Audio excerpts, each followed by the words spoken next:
to January 6th. Our goal is to Let me turn this down for a moment. Hey, this is Jupiter Exile, and today I've been looking for this to be starting up. I've been anticipating this for a couple of weeks. So I'm spending today tuning in to the January 6th hearings regarding the Capitol insurrection of 2021, or the hearings regarding January 6th, 2021. So the hearings will be starting at about 8 o'clock. So I'm going to be spending a bit of time making sure everything technical is correct and in place. I'm going to be adjusting the volume kind of on the fly so that hopefully we can hear a lot of what is being said. But I might mute it periodically so that I can react or say something about it and do a bit of back and forth. I would be delighted if I can get some folks on to engage and we can kind of talk about this. I love talking about politics. I do it all the time. So I'm just going to make sure that the stream is up and running live. Okay. We are watching the footage directly through C-SPAN, and so I don't think that should be problematic. I don't think this broadcast is in any way proprietary. It's accessible for free on the internet. It's just internet streamed content. And we'll see how the quality comes through, because I've got to stream it into me and then stream it out to you. So that may or may not work well. We'll see.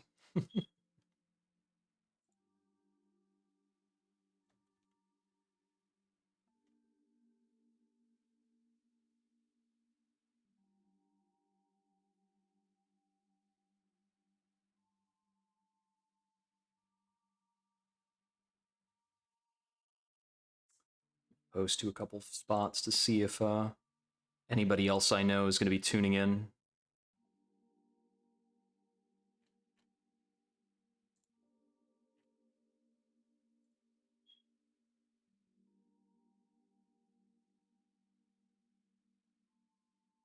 Let's see.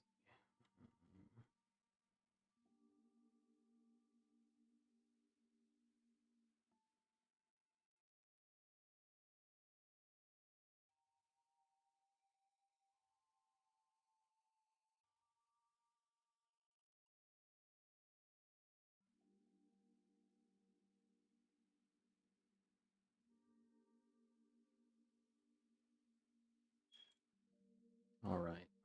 Just unmute that. I'll let that kind of trickle along for a while. All right, category looks good. Find a couple people. Let's see. Need more light in the room.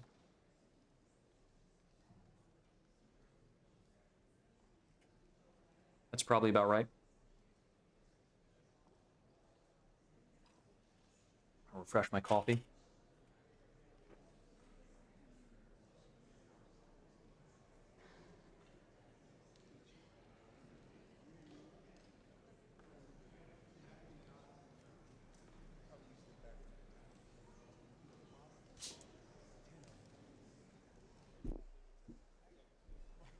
Now, because this today is the opening of the hearing, I'm expecting this to be kind of far zoomed out, high level. They've said there are going to be a couple of people who are actually testifying today in a meaningful sense. That it's not just going to be the talking heads kind of laying out the schedule. We're going to get into a little bit of meat this afternoon. I think a good amount of time is going to be covering opening statements from the committee.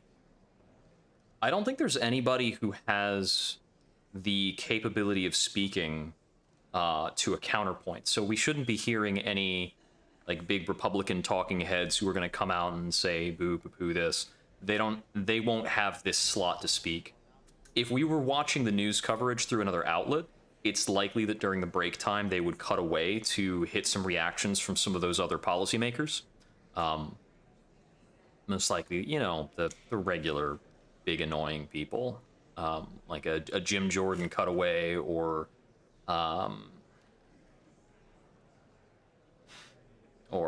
Mitch McConnell, something like that. I don't know whether or not going through the C-SPAN coverage, I don't think we'll see that. We're probably going to be exclusive to what is in the room. C-SPAN might cut away for a little bit of a spot. They sometimes do, depending on whether or not there's a formal break.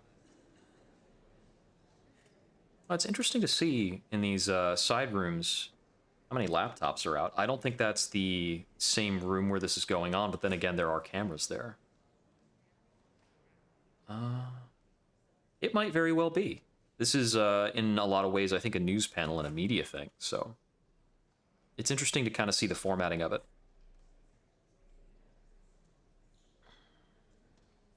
So there are only 2 Republicans on the impaneled committee, which is Adam Kinzinger and Liz Cheney, after the kerfuffle earlier this year where the Republicans pitched a fit about the existence of the committee and refused to create the committee under a fully bipartisan kind of acceptable workflow. And after they had objected to that, this is actually pretty good politicking by Pelosi, just moving to say, okay, if you won't agree to this in a big bipartisan way, then you won't get any seats on the committee. So rejected the slate of individuals that the Republicans wanted to put up. Away from the start of the first primetime hearing of the January 6th committee. On your screen there is former U.S. Capitol Police Officer Peter Dunn. He testified in person at one of the investigating committee hearings. This is the first where they're reporting their results. 2 people testifying in person tonight. About 1,000 people have been interviewed or testified before the January 6th committee so far. The 2 live witnesses that you'll hear from tonight, Nick Quested, a British filmmaker who was embedded with the Proud Boys. Glad to have you. Thanks for cruising by. We can keep each other some company through all of this nonsense. This is the Cannon House office. I am kind of worried that my big concern about this hearing is that it's entirely possible we're not going to hear things that are distinctly new. If there's a point in keeping this closed for so long and then finally opening it, there should be new information for us to receive over about the next week. And it's either that's the case or this is just about laying out in public things to try and convince people who have not yet been convinced, which I think is maybe a tad less hopeful. I'm not going to say hopeless specifically, but oh yeah, I'm adjusting C-SPAN as we go. Right now, it's just a bunch of people murmuring in the background.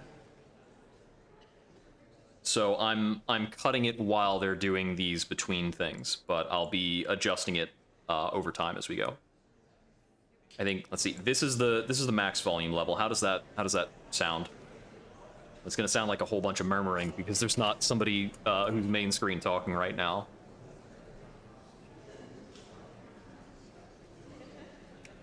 Yeah. So I think this is going to be about a full week of hearings. I don't recall when the end date was going to be for this.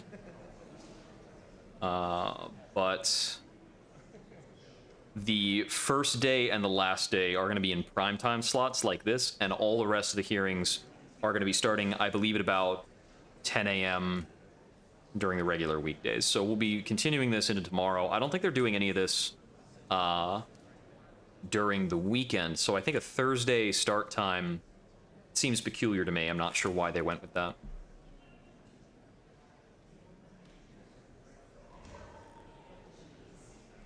Yeah. Now, I think the reason why we've had to wait so long for this to come together is just because they wanted to prosecute everybody they picked up on and after January 6th up the line so they could get everybody to flip on each other as they work their way up, and then hopefully get to talking about some big stuff, which we were hearing just last week, the week before, about convictions for prominent members of the Proud Boys. I might actually pull that real quick. Away from the start of tonight's January 6th hearing. But if you have to leave and you still want to watch it live, go to C-SPAN now. This is our mobile video Washington app. Post, yeah, BBC. Here we go. Download it for free wherever you get your apps. Now this is from 2021. Hearing in its entirety. That's from March of 2022. The first conviction. Here we go. Al Jazeera. Seditious conspiracy charges. regarding the former leader Enrique Terrio and 4 other group members. This is a charge. I thought there was a conviction. But not guilty. Terrio released from jail on January 14th after serving his 5-month sentence for vandalizing a Black Lives Matter banner. Okay. Oh, perhaps and this is from the 6th of June, so no, perhaps it's just charges.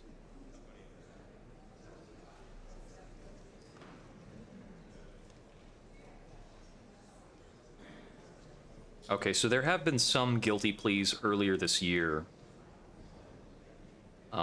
One guilty plea from about a week ago. I'm not paying for WAPO, so we're not going to get into that. I actually think the kind of pay us first model of Washington Post is a big disservice to people accessing news in general. All of the low quality news articles everywhere, you're always flooded with articles from free outlets that just want to, this is full up with advertisements, and they just want to kind of brainwash people. Like Daily Wire and all that crap, that's all free to look at, but WAPO's not. So when you go looking for information, you're not going to get a Washington Post article.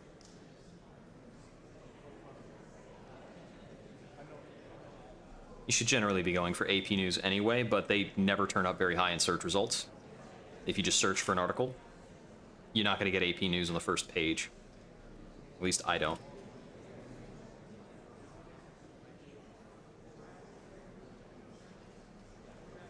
We've got just about a minute.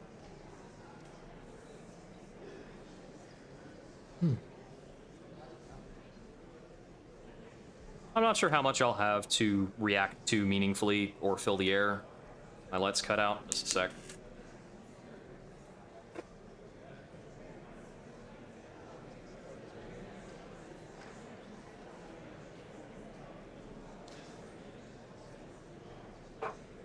There we go. I'll just kick that on. And those should wake up in a moment. Nearly a year of investigating the 2021 attack on the Capitol. Tonight, the House's January 6th committee holds How's the sound on that? a primetime hearing. It's the first in a series of public hearings the committee is holding to present its findings. Too much. So far, 3 hearings, including tonight's, have been scheduled. The hearing will begin in 2 minutes. But as a reminder, we want to let you know that the January 6th 2 more committee minutes. hearings and all C-SPAN programming is brought to you as a public service by these television companies, including Comcast, Charter Communications, and Cox. C-SPAN has 7 cameras in the caucus room, I'm gonna and they are boost the that only just a ones little in the bit caucus more. room tonight. C-SPAN is the only place for Let's get that gavel-to-gavel about coverage yellow of Congress range. and congressional hearings, Okay. free from So we'll try with bias that. or commentary. Now, as a reminder, if you have to step away during the next 2 hours and you want to keep watching the hearing, go to C-SPAN Now, which is our mobile video app, and you can download it for free wherever you get your apps. Okay, it looks like that's now coming in at maybe just a couple decibels lower than my own voice, which I think is probably about right. Let's cut the light on again. There we go.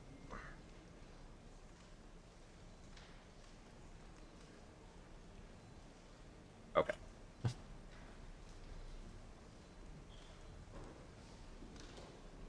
So I think he said that there would be just 3 hearings. That's fewer than I thought they were going to do. Maybe I can pull up the full schedule later.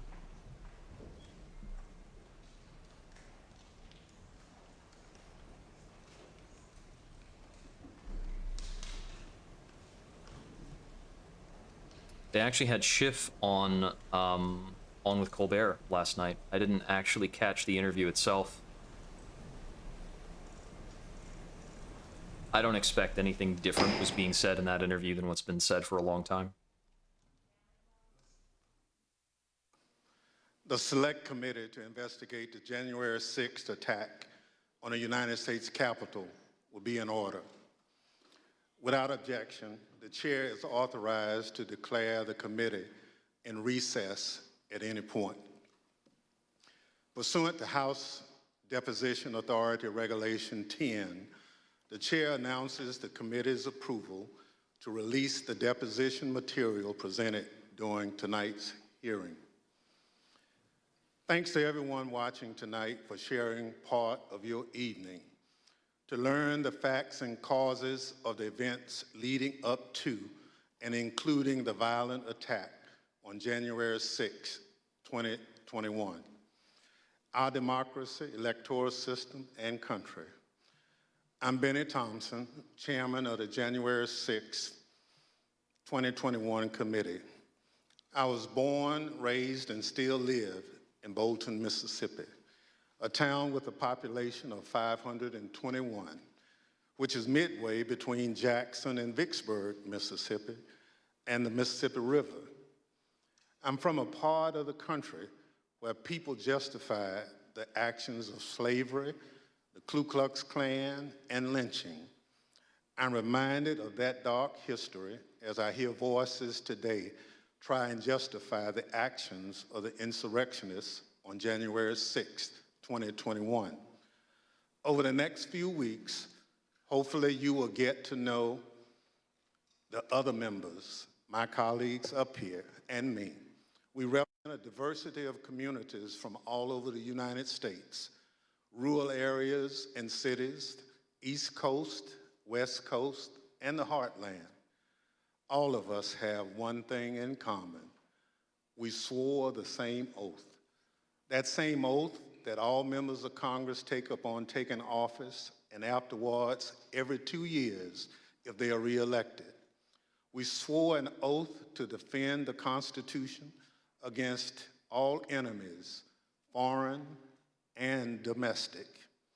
The words of the current oath taken by all of us that nearly every United States government employee takes have their roots in the Civil War. Throughout our history, the United States has fought against foreign enemies to preserve our democracy, electoral system, and country. When the United States Capitol was stormed and burned in 1814, foreign enemies were responsible. Afterward, in 1862, when American citizens had taken up arms against this country, Congress adopted a new oath to help make sure no person who had supported the rebellion could hold a position of public trust. Therefore, congresspersons and United States federal government employees were required for the first time to swear an oath to defend the Constitution against all enemies, foreign and domestic. That crazy That thing. There's oath a time was when put to that test oath didn't on exist. January 6, 2021. The police officers who held the line that day honored their oath. Many came out of that day bloodied and broken. They still bear those wounds, visible and invisible. They did their duty. They repelled the mob and ended the occupation of the Capitol. They defended the Constitution against domestic enemies. The one in the middle with the gray suit, so I've heard him that speak Congress before. could return, He testified uphold during the our impeachment own hearings. oath, and count your votes to ensure the transfer of power, just as we've done for hundreds of years. I believe he's the fellow But who was nearly unlike crushed in the in doors. 1814, it But was I may be wrong about domestic that. enemies of the Constitution Thanks for the follow. who Hope stormed to the catch you again Capitol when and we're occupied doing the something less Capitol, serious. who sought to thwart the will of the people to stop the transfer of power. And so they did, so at the encouragement of the President of the United States. The President of the United States trying to stop the transfer of power, a precedent that had stood for 220 years, even as our democracy had faced its most difficult tests. I feel like one of the worst things Thinking back about again to the Civil January War, 6th is how unsurprising it summer was of that Donald Trump would act in that way. 1864, the President of the United States I mean, believed it was pretty clear something was going to go down. doomed to his bid for re-election. I think the He believed his degree to opponent, which General George McClellan, there would be a waved breach the was white flag unexpected. when it came to preserving the Union. But even with that grim fate hanging in the balance, President Lincoln was ready to accept the will of the voters, come what may. He made a quiet pledge. He wrote down the words, "This morning, as for some days past, it seems exceedingly probable that this administration will not be reelected, then it will be my duty to so cooperate with the president-elect. It will be my duty.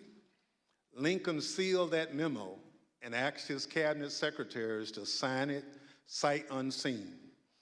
He asked them to make the same commitment he did, to accept defeat if indeed defeat was the will of the people, to uphold the rule of law, to do what every president who came before him did and what every president who followed him would do, until Donald Trump.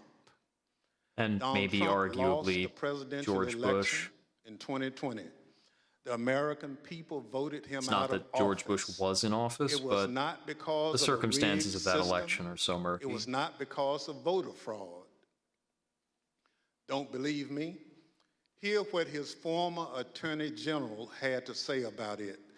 I warn those Now, we've got a who quote from Bill watching Barr, that this or is this one of the two other contains attorneys strong general? language. No, just what I've been through. Yeah, it's Bill I Barr. had 3 discussions with the president that I can recall. One was on November 23rd. One was on December 1st. I think this is from the closed hearings that they've done, isn't it? Sort of the give and take of those discussions. And in that context, I made it clear I did not agree with the idea of saying the election was stolen and putting out this stuff, which I told the president was bullshit.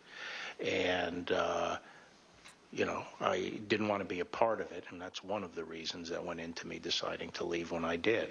I observed, I think it was on December 1st, that, you know, how can you can't live in a world where the incumbent administration stays in power based on its view. Bill Barr is like a careful kind of scum. That there was fraud in the election.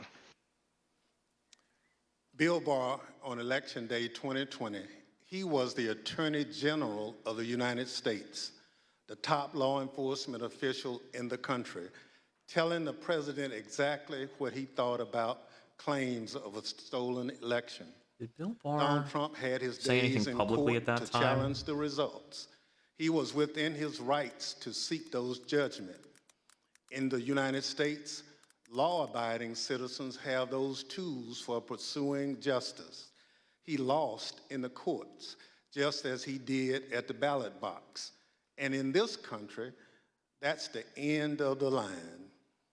But for Donald Trump, that was only the beginning. Okay, Bill Barr did say in December of 2020 multi-step that there was conspiracy no widespread aimed fraud. at overturning the So he's presidential consistent. election, aimed at throwing out the votes of millions of Americans. I generally expect Your Bill Barr to be votes, consistent. I don't your expect him to voice align in with the our truth, but democracy, and replacing the will of the American people with his will to remain in power after his term ended.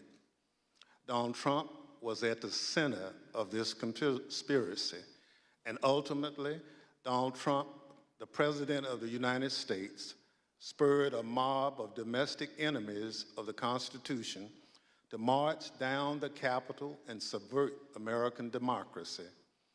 Any legal jargon you hear about seditious conspiracy, obstruction of an official proceeding, conspiracy to defraud the United States boils down to this. January 6th was the culmination of an attempted coup, a brazen attempt, as one writer put it shortly after January 6th, to overthrow the government. The violence was no accident. It represented Trump's last stand, most desperate chance to halt the transfer of power. Now, you may hear those words and think, this is just I am concerned that these attack hearings may on have a Donald very Trump narrow focus by on people Donald who Trump. don't like him. I'm That's certain not that the there are case. senators and My congresspeople who colleagues are and I in the all circle wanted an of outside malfeasance independent here, and commission if they are not to caught in investigate this, January if they are 6th, not implicated, similar to what we I will be had very disappointed in the after committee. 9/11. But after first agreeing to the idea, Donald Trump's allies in Congress put a stop to it. Apparently, they don't want January 6th investigated at all. And in the last 17 months, many of those same people have tried to whitewash what happened on January 6th, to rewrite history, call it a tourist visit, label it legitimate political discourse.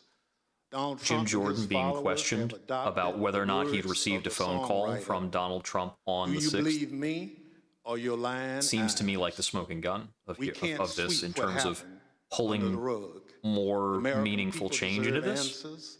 So I come before you this evening. Jim not Jordan as is like a Democrat, poster boy but as an of American who this swore kind an of oath to defend the frat-like Constitution. debate The ogre Constitution mentality. doesn't protect just Democrats or just Republicans. It protects all of us, we the people. And this scheme was an attempt to undermine the will of If the we could people. see Jim Jordan charged with a tonight, crime within and over 1 the week next of the few end weeks, of we're going these to hearings, remind you I'll go to of church. the reality of what happened that day. But our work I'll swing by a must do church much more than just look back. and give thanks. Because of our democracy remains in danger, the conspiracy to thwart the will of the people is not over. There are those in this audience who thirst for power but have no love or respect for what makes America great: devotion to the Constitution, allegiance to the rule of law, our shared journey to build a more perfect union. January 6th and the lies that led to insurrection have put 2.5 centuries of constitutional democracy at risk. The world is watching what we do here.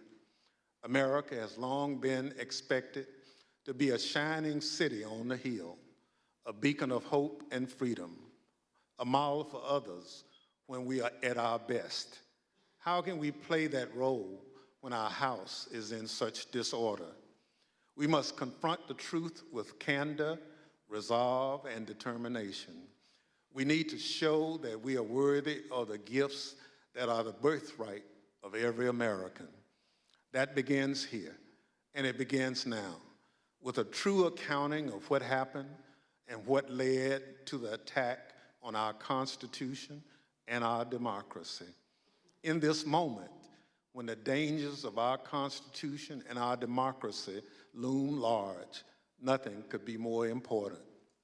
Working alongside the public servants on this dais has been one of the greatest honors of my time in Congress. It's been a particular privilege to count as a partner in this effort and to count as a friend the gentlewoman from Wyoming, Ms. Cheney. Chilling as they patriot, are, I'm not public certain servant of that the profound testimony courage, of the of officers devotion involved to on the her ground of oath January 6th is and going to the be very Constitution. convincing. I think It's my those kinds of pleasure things are within the realm of what recognize people Ms. heard Cheney already for her during the opening impeachment statement. hearings. I don't expect to hear Thank you very anything much, new Mr. Chairman, from the and let me Capitol Police. echo those words about the importance of I want to know more about the bipartisanship phone and records, what a tremendous honor about it is to work on this the committee. supposed Mr. tours, Chairman, at 6:01 p.m. on January about 6th, the military response, after he spent the hours delays. watching a violent mob besiege, attack, and invade our Capitol, Donald Trump tweeted, but he did not condemn the attack. Instead, he justified it. These are the things but we and heard about events this that happen, he said, during the when a impeachment hearing. sacred landslide election victory is so unceremoniously and viciously stripped away from great patriots who've been badly and unfairly treated for so long. So the fact that this is being As you done will through public see hearings in is the kind of an hearings to interesting come, thought. President Trump Yeah, definitely. believed his supporters at the So Capitol. this and I public quote, hearing, the "We're DOJ doing what doesn't they need to should be wait doing." for a public hearing in order This for is them what to he act told his on staff as they pressing pleaded with charges him against to call even off members the of mob, Congress. to instruct his So supporters theoretically, to the leave. purpose of a public hearing Over a is to series of sway some hearings in the members of the coming public. weeks, you will hear testimony, But people who live and on right video, now, this from more day, than half a support dozen Trump, former White House staff in the what's Trump administration. what's the rhetorical route to all them of that whom this were could in the West satisfy? Wing of the White House on January 6th. You will hear testimony that, quote, the president did not really want to put anything out, calling off the riot. The thing that will or convince asking these his people supporters to leave. is not You will hear that President Trump people was saying yelling that Donald Trump is and, bad quote, or anything really they hear angry people at say about advisors Donald who Trump. told him I think he they will needed be to swayed doing when something Donald more. Trump actually And aware of the loses, rioters' chance actually to hang faces Mike Pence, the consequences, president because so many of responded them with this look at sentiment, Trump as this quote, untouchable "Maybe winner. our supporters have the right idea. Mike Pence, quote, deserves it." You will hear evidence that President Trump I mean, he did refused say for that. hours He to said, do what his staff, he actually his said, family, maybe and many Mike of his Pence other should be advisors hung. begged him to do. That's Immediately so- instruct his supporters to stand down so and absurd. evacuate the Capitol. Tonight, you will see never-before-seen footage of the brutal attack on our Capitol. An attack that unfolded It's bizarre while a that he few could blocks actually away, President conduct Trump himself in this way, sat watching and he still hasn't been television arrested. in the dining And room I next think to the it's Oval Office. likely You will a hear huge audio failing of Merrick from the Garland, brave and then police officers subsequently failing of battling Biden for for their putting Merrick lives Garland in and that ours, seat when what he fighting to needed to defend our do democracy is put somebody much against more a violent aggressive. mob Donald Trump refused to call off. Tonight and in the weeks to come, you will see evidence of what motivated this violence, including directly from those who participated in this attack. You will see video of them explaining what caused them to do it. You will see their posts on social media. We will show you what they have said in federal court. On this point, there is no room for debate. Those who invaded our Capitol and battled law enforcement that might be some new hours stuff. were motivated So I by think what that President Trump has had been told some them, formally sealed that records the that we're going to election see was opened up. stolen and that he was the rightful president. President Trump summoned the mob, assembled the An extra mob, USB and port lit the flame of this attack. For these lights. You will also hear about plots to commit seditious conspiracy on January 6th, a crime defined in our laws as conspiring to overthrow, put down, or destroy by force the government of the United States, or to oppose by force the authority I thereof. really don't. Multiple just gonna members periodically of two cut out. groups, the Oath Keepers and the Proud Boys, have been me just charged keep with that this one crime going. for their involvement in the Maybe events that'll stay up leading longer. up to and on January 6th. Some have pled guilty. The attack on our Capitol was not a spontaneous riot. Intelligence available before January 6th identified plans to, quote, invade the Capitol, occupy the Capitol, and take other steps to halt Congress's count of electoral votes that day. I think there's plenty of people who In were our there hearings to come, spontaneously we will and identify spontaneously like elements of went those with the plans, flow and we will and found show themselves inside the specifically Capitol building. how a group of Proud But Boys led a mob that's not what this is into the about. This is Capitol about the building on narrow group January of people 6th. who Tonight, planned I'm this going to describe specifically. for you some of what our committee has learned and highlight initial findings you will Who see engineered this month this. in our hearings. As you hear this, all Americans should keep in mind this fact. On the morning of January 6th, President Donald Trump's intention was to remain President of the United States, despite the lawful outcome of the 2020 election and in violation of his constitutional obligation to And relinquish of course, power. the people Over coming into the multiple Capitol is months, only half Donald of this. Trump oversaw The bit with and the fake coordinated electors a plot sophisticated seven-part plan is to more overturn meaningful. the presidential election and prevent the transfer of presidential power.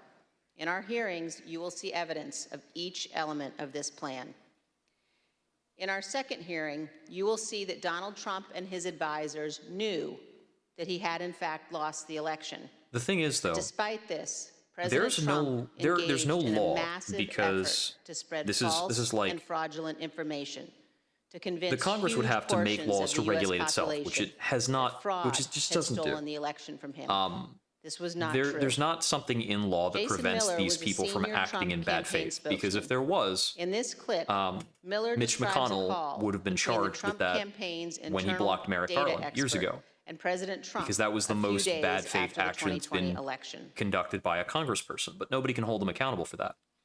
So the people who I were was in the sitting Oval Office. in the building, going to try to pass through this and fake elector slate, there's At some nothing to point in do the about them. conversation, Matt Oskowski, They have who to was be the pinned lead to data person, was brought on, The violent part. and I remember he delivered to the president pretty blunt terms that he was going to lose.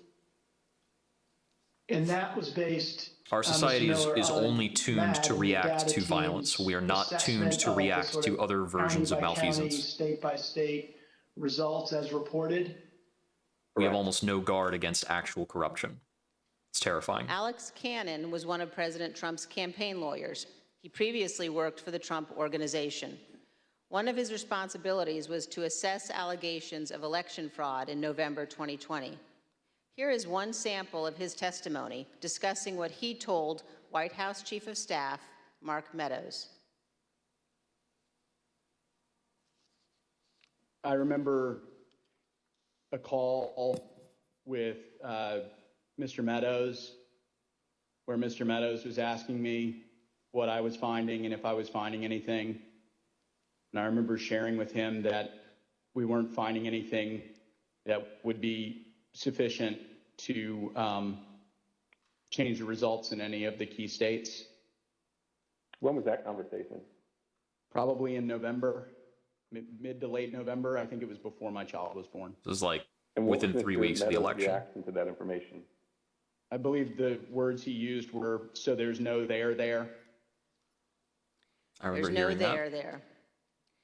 The Trump campaign's general That counsel, clip looks Matt like it's Morgan, from gave the similar closed hearings, so I testimony. suppose we're already He hearing things from the explained closed that hearings. all Some of the it is going to be fraud things we've already allegations heard. and the campaign's other election arguments taken together and viewed in the best possible light for President Trump could still not change the outcome of the election.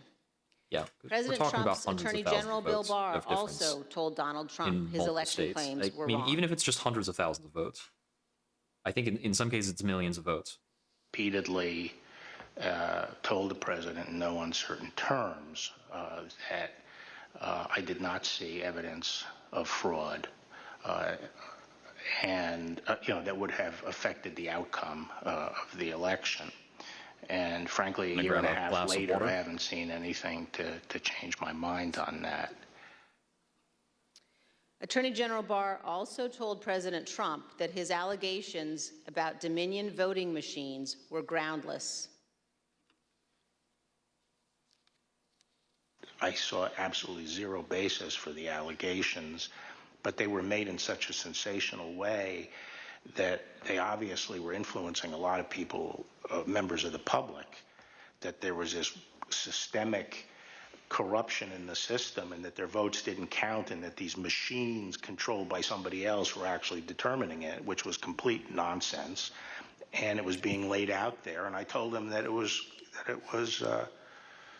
crazy stuff and they were wasting their time on that. And it was doing a grave disservice to the country. But President Trump I'm certain there is a persisted, nonsensical repeating element, the but I'm false still Dominion concerned allegations in public regarding at least a dozen more times, some even electoral after his weirdness, Attorney General told him specifically they were, in Kentucky quote, and Maine. complete nonsense.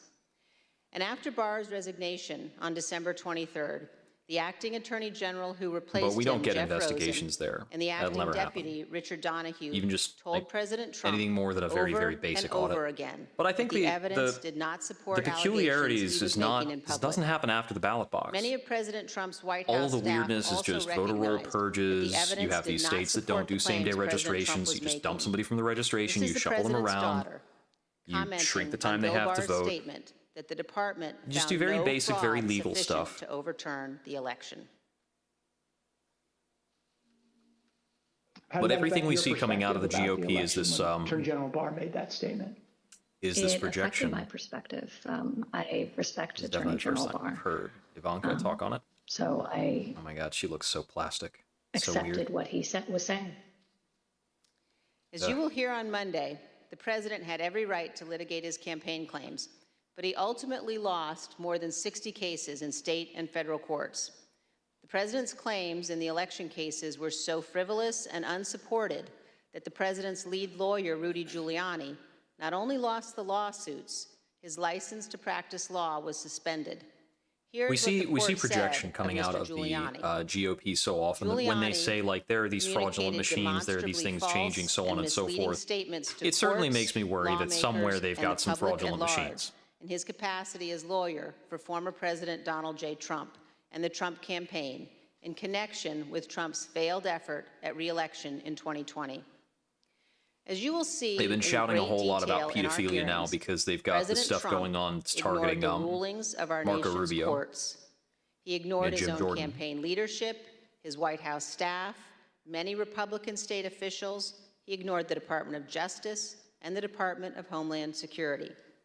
President Trump invested millions of dollars of campaign funds purposely spreading false information, running ads he knew were false, and convincing millions of Americans that the election was corrupt and that he was the true president.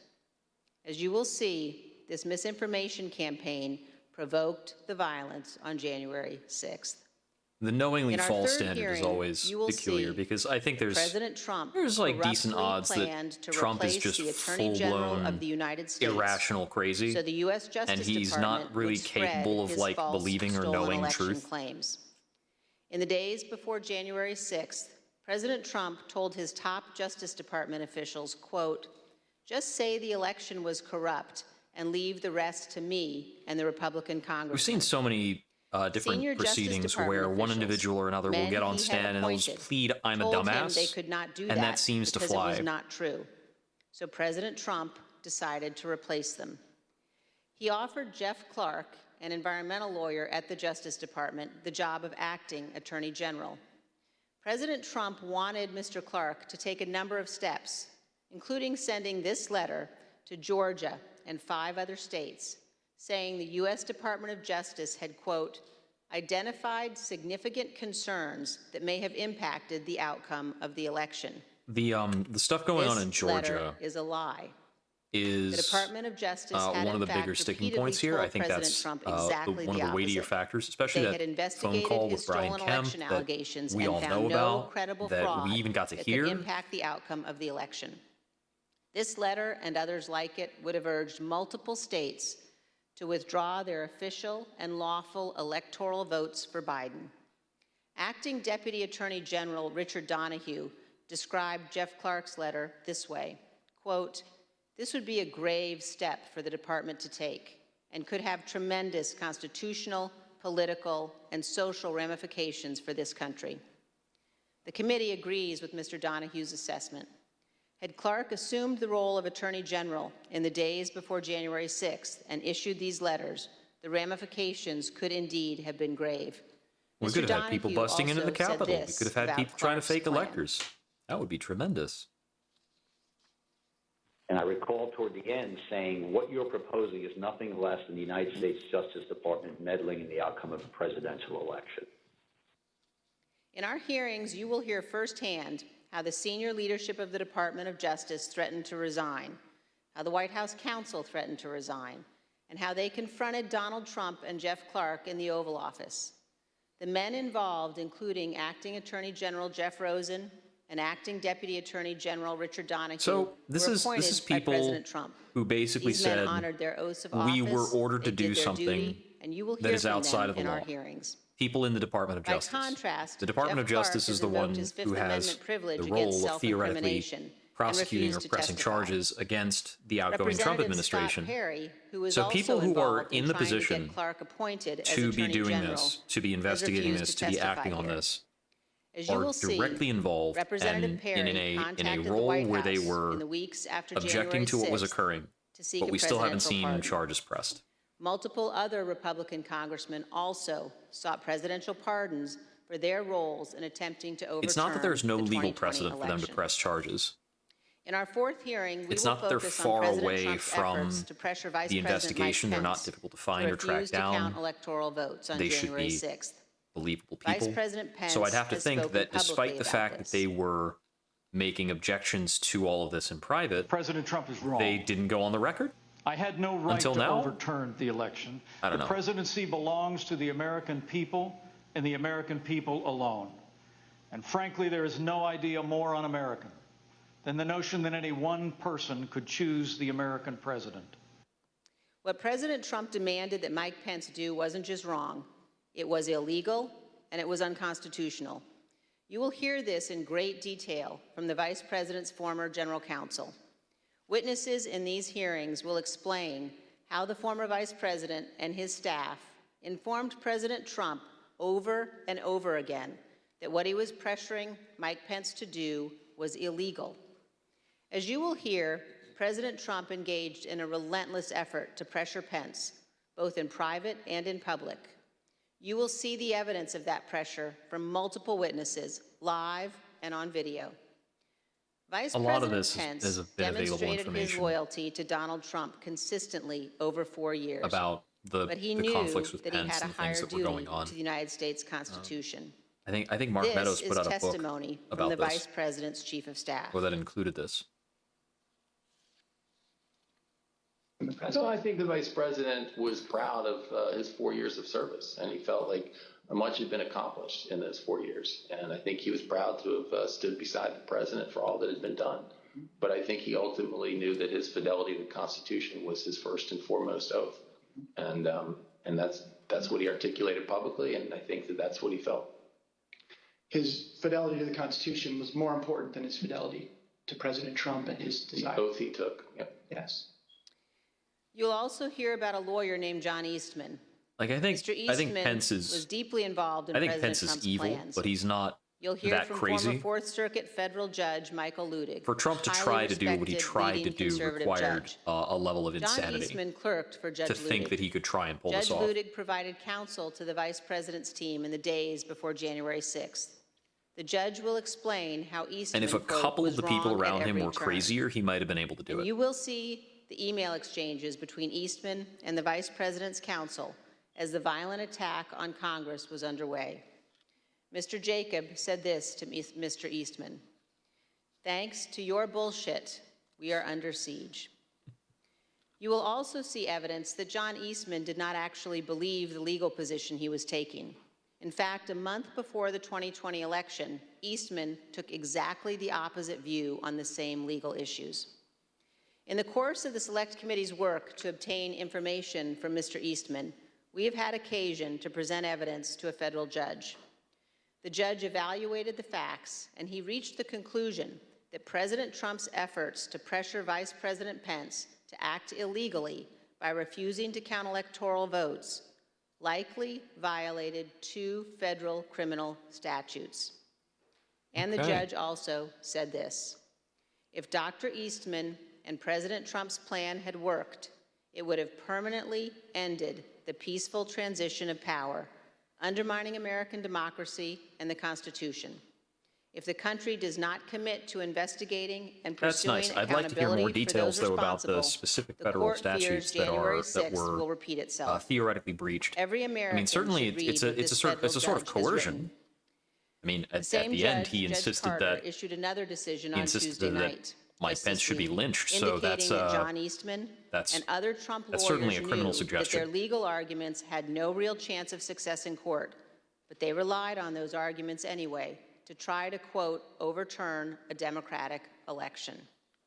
And you will hear that while Congress was under attack on January 6th and the hours following the violence, the Trump legal team in the Willard Hotel War Room continued to work to halt the count of electoral votes.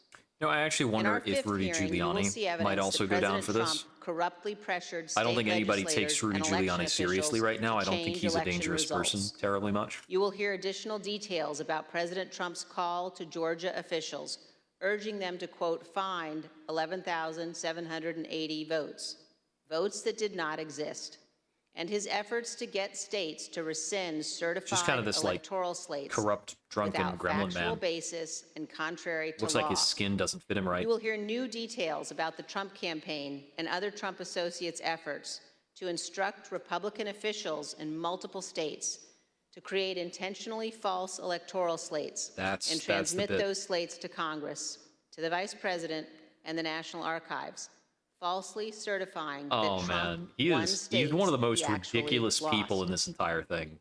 In our final 2 June hearings, you will hear how President Trump summoned a violent mob and directed them illegally to march on the United States Capitol. While the violence was underway, So I actually President Trump appreciate that in failed to terms of the take format that immediate action that she's to talking stop about right now violence and instruct his is that supporters we're only to going leave to the talk Capitol. about the As we insurrection present these part of initial it, findings, keep 2 the points in mind. invasion of First, the Capitol. Our investigation on, like, is the still last day. ongoing. So what we make public here will not be the complete set of information we will ultimately disclose. Okay, this is a meaningful And second, disclaimer. the Department of This is Justice getting to the is point currently of working with cooperating why there is not witnesses currently and has disclosed to date why only there is not some of the already information charges. it has identified Because from they're encrypted still communications investigating. They and still other have more to go sources. through. On December 18, 2020, a group, including General Michael Flynn, Sidney Powell, Rudy Giuliani, and others, visited the White House. They stayed late into the evening. We know that the group discussed a number of dramatic steps, including having the military seize voting machines and potentially rerun elections. You will also hear that President Trump met with that group alone for a period of time before White House lawyers and other staff discovered the group was there and rushed to intervene. That's a little interesting. more than an hour after Ms. Powell, Mr. Giuliani, General Flynn, and the others finally left the White House, President Trump sent the tweet on the screen now, telling people to come to Washington on January 6th. Be there, he instructed them. Will be wild. As you will see, this was a pivotal moment. This tweet initiated a chain of events. The tweet led to the planning for what occurred on January 6th, including by the Proud Boys, who ultimately led the invasion of the Capitol and the violence on that day. I think one of the biggest things about the indictment of a group of Proud Boys alleges that they planned, quote, to oppose by force the authority with regards to the Trump presidency, of the United States. The pardons coming out of the Trump presidency is one of the biggest problems, I think. On January 6th, 2021, the defendants Michael Flynn was pardoned, right? Like we caught Michael Flynn once, onto the Capitol grounds and then he got pardoned, and now we're putting him on trial again the destruction of property, for the breaching of the Capitol another building, thing. I mean, and I think that's pretty clear. Although he was actually certain caught former in the Trump Russia officials probe. have argued that they did not anticipate violence on January 6th, the evidence suggests otherwise. As you will see in our hearings, the White House was receiving specific reports in the days leading up to January 6th. There's no including counterbalance for a during presidential President pardon. Trump's Ellipse rally, indicating that elements in the crowd were preparing And I think it's for clear. violence at the Capitol. I think Donald Trump has made it And clear on the that there evening needs of to be some kind of January check on that 5th, power. The president's close advisor, Steve Bannon, said this on his podcast. I mean, theoretically, the check for it is impeachment. If the president performs a suspicious kind of tomorrow. pardon, he should be impeached for it. Hell is going to break loose tomorrow. Trump should have been impeached As just for part of our pardoning Michael Flynn. investigation, we will present information about what the White House and But so other the Senate is too intelligence politicized agencies for knew, impeachment and to why work. the Capitol was Impeachment not does better not work. prepared. So instead, We will not we're going to lose need to have sight of some the criminal fact standard that the Capitol Police regarding did not cause the crowd overturning to attack. a pardon. And we will not blame the violence that day. Violence provoked by Criminal Donald standard Trump or like on a the officers simple who majority bravely legislative defended procedure. all of us. In our final hearing, It's you like will hear a unprecedented in our moment-by-moment justice account system. of There's the not hours-long attack from there's more not than like half a dozen is White the House presidential staff, pardon in the both Constitution? live in the hearing room and via think it is. videotaped testimony. There's no doubt that President Trump was well aware of the violence as it developed. White House staff urged President Trump to intervene and call off the mob. Yeah, it's Here's a document constitutional written text, while so the attack we was underway we can't by a really member of the White House staff flip that without an advising amendment. what the president needed to say. Quote, anyone who entered the Capitol without proper authority should leave immediately. This is exactly what his supporters on Capitol Hill and nationwide were urging the president to do. He would not.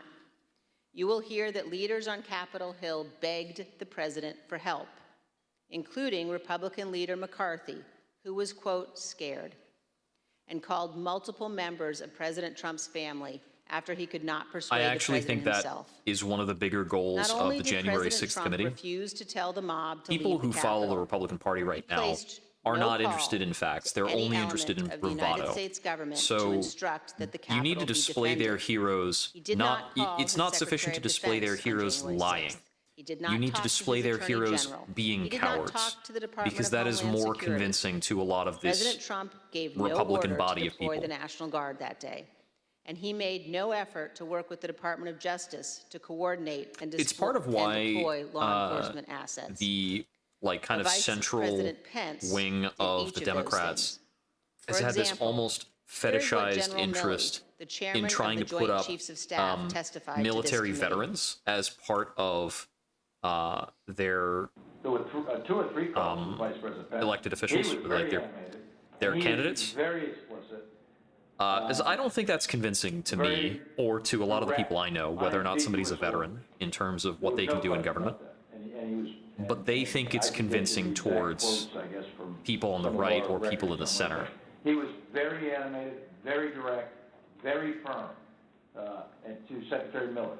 Get the military down here, get the Guard down here, put down this situation, etc. By contrast, here is General Milley's description of his conversation with President Trump's Chief of Staff, Mark Meadows, on January 6th. Oh, there certainly is some truth to that thought process. I don't think it's enough. He said, I think appealing harder to the right is such a dead end for the Democratic Party, but it's what the centrist Democrats want to do, because they don't actually want to change anything. The narrative that Leftist voters want to see actual change, and when they see centrist Democrats not doing that change, they get disinvested in politics. I immediately interpret that as politics, politics, politics. Red flag for me personally, no action, but I remember it distinctly. And you will hear from witnesses Red flag. how the day played out inside the White House, how multiple White House staff resigned in disgust, and how President Trump would not ask his supporters to leave the Capitol. It was only after multiple hours of violence that President Trump finally released a video instructing the riotous mob to leave. And as he did so, he said to them, quote, "We love you, and you're very special." You will also hear that in the immediate aftermath of January 6th, members of the president's family, White House staff, I and think others that video he put out was probably tried to after step in to a stabilize woman was the shot situation, trying to crawl through the quote, window to land into the the House plane chamber. before the presidential transition on January 20th.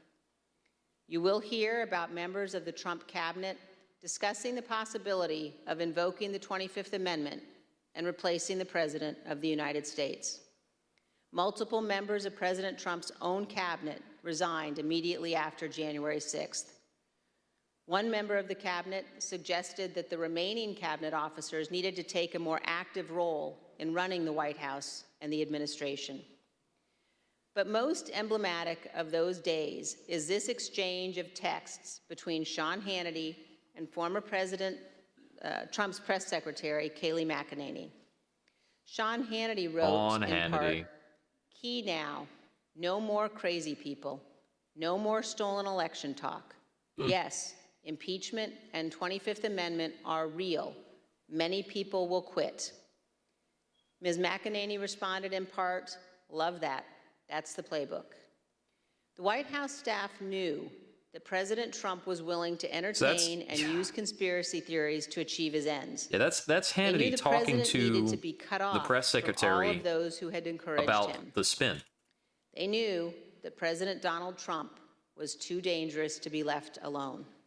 But we know At that least until he left Hannity office is on like January weirdly in 20th. bed with all this stuff. These are important facts Because for they shared the Congress and the same American like people to kooky understand lawyer, fully. didn't they?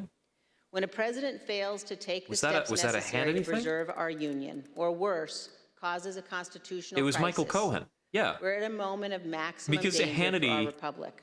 Yeah, Some in the Michael White House Cohen's took secret responsible third steps to client try to prevent January was Sean 6th. Hannity, Others egged and the nothing president ever came on. out of that. Others, Like we all who just could have learned that, acted, but refused to there's do nothing so. for it because they just In this decided to case, slander the White Cohen. House counsel was so concerned about potentially lawless activity that he threatened to resign multiple times. That is exceedingly rare and exceedingly serious. It I remember requires that was one of the immediate wildest attention, things to hear about during the especially Trump when the entire administration. team threatens to resign. That Cohen was also However, representing in Sean the Trump Hannity, White House, it was and we were not supposed to believe that was just exceedingly rare, coincidental and it was not treated and not seriously. like This is a clip awful. of Jared And Kushner Hannity's still on the air. addressing multiple threats by White House counsel Pat Cipollone and his team of lawyers to resign in the weeks before January 6th. This was still during all the Stormy Daniels nonsense. Jared, are you aware of instances where Pat Cipollone threatened to resign? I kind of, like I said, my interest at that time was on trying to get as many pardons done.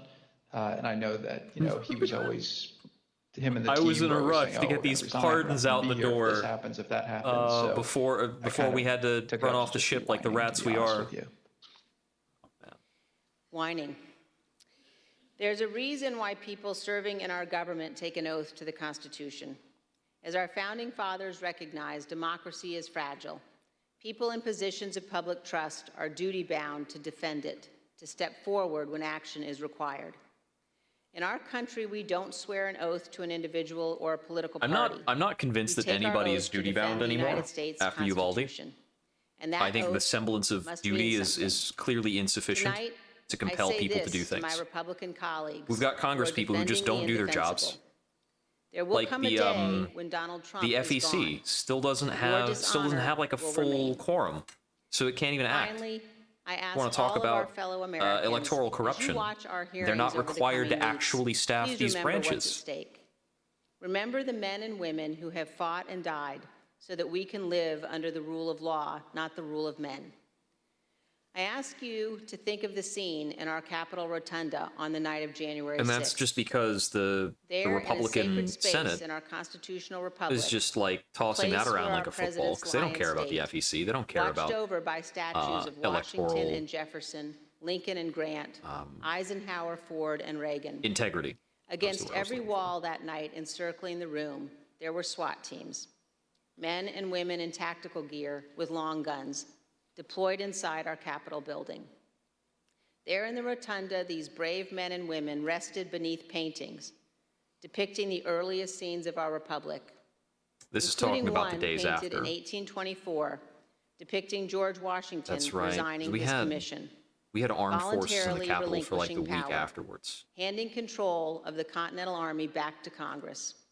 With this noble act, Washington set the indispensable example of the peaceful transfer of power, what President Reagan called nothing less than a miracle. The sacred obligation to defend this peaceful transfer of power has been honored by every American You got to remember president. when Liz Cheney except takes a one. moment to quote Reagan that As Americans, she we is all have a duty to like ensure that what happened she's not a on good person. January She's 6th just never happens again. she's just To a set little more aside rational than the partisan people around her. battles, to stand together to perpetuate and preserve our great republic. Thank you, Mr. Chairman. As we provide answers to American people about January 6th, They put up it's Liz Cheney to important say, that like, we listen to this. This is a remember Republican who's going to argue took our place. points, so you can't argue that it's a That this Democrat-only was thing. no But tourist the Republicans visit have to the already Capitol. disowned Liz Cheney, Most of so the footage I we don't are know how about much to that holds play on. has never been seen. The select It's not committee like Wyoming's obtained going to it put as up a part of Democratic our person. It's not like investigation. Liz Cheney's going to switch This parties. isn't easy to watch. I want to warn She's going everyone to sit there and keep that this being video includes this violence corporate and strong shill language. who Without objection, would I probably vote include in against the record red flag gun video laws. presentation of the violence of January 6th. Proud of your boy! Proud of your boy! Proud of your boy!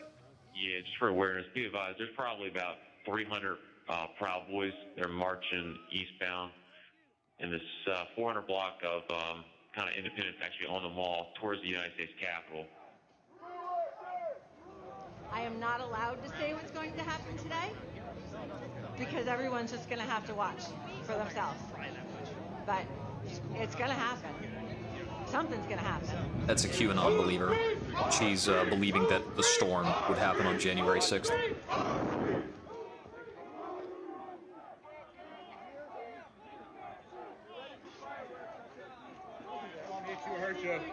We are on your side! Don't make us go against you! Understand the The quality I'm getting of this is pretty bad. $20 a picture. I hope Mike is going to do the right thing. I hope so. I hope so. Because if Mike Pence does the right thing, we win the election. All Vice President Pence has to do is send it back to the states to recertify. And we become president, and you are the happiest people. Mike Pence is going to have to come through for us. And if he doesn't, that will be a sad day for our country.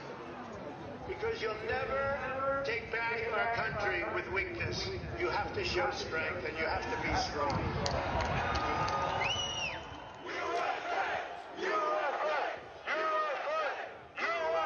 Cruiser 50, it does look like we're going to have an ad hoc march stepping off here. There's a crowd surge heading east So apparently the Proud Boys had brought in somebody to be compiling a documentary of what they were doing, Mike Pence, which is I part hope of where you're some of gonna this stand footage up is for like the coming good from. of our Constitution and for the good of our country. Like they brought And if you're in not, people I'm to gonna be very film what they were disappointed in doing. you, I will tell you right now.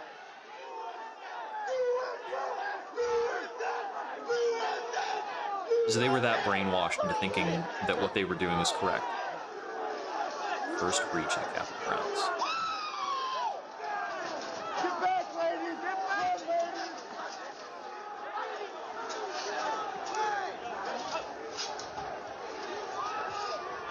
Priority. We just had protesters. Circle, breach the line. We need backup. This is mostly a blur, but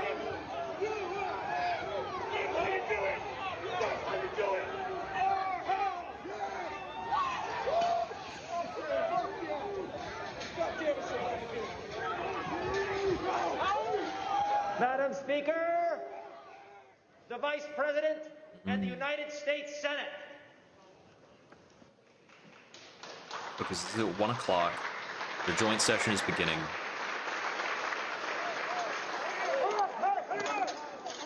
We're going to give riot warnings as soon as the outlet is here. We're going to give riot warnings. We're going to try and get compliance, but this is now effectively a riot. 49 hours declaring it a riot. Yes, they're actively pepper spraying people there. They're trying to breach and get into the Capitol. I copy.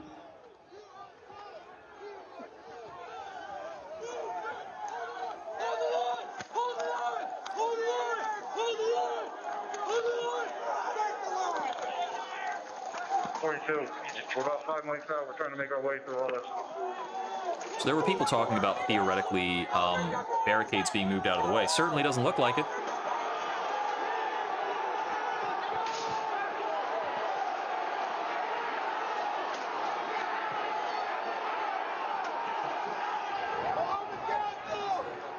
I remember I've been on a schedule of going into the office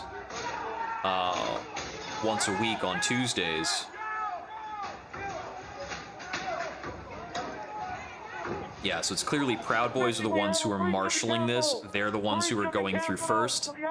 So they got in through the windows, then went around to the doors and opened the doors. Additional resources on the east side as they've broken. But I remember there were a few weeks where something was going to happen in the Capitol, and I work in Crystal City. It's in Arlington, so it's miles away. Without objection, the chair declares the House in recess pursuant to Clause 12B of Rule 1.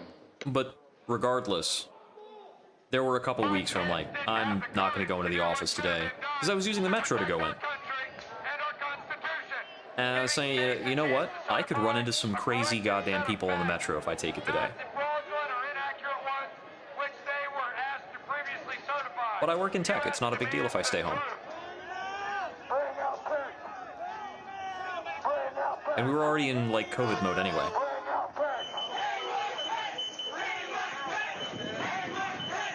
Started on with that. Yep, that's gotten around.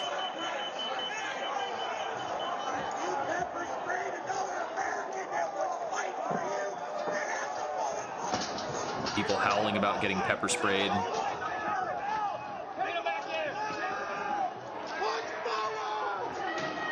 Yeah, there's all these people who are trying to be like apologists for this, saying like, oh, they're just walking in. It's like, no, people are getting pepper sprayed. They're specifically trying to get around barricades, and they were and they were doing that for hours.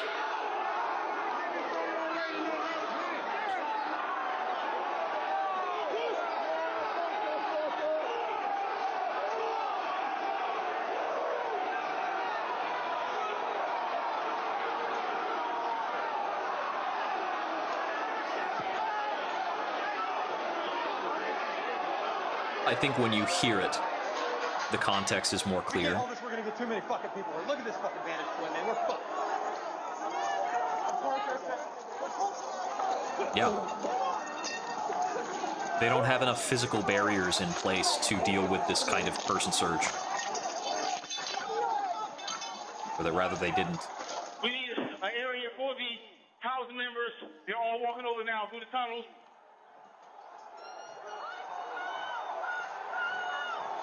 Depicting some of the evacuation. We're trying to hold the upper deck. We're trying to hold the upper deck now.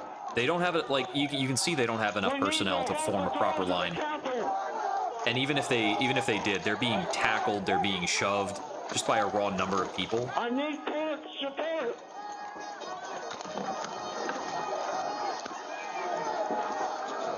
And this is scary stuff.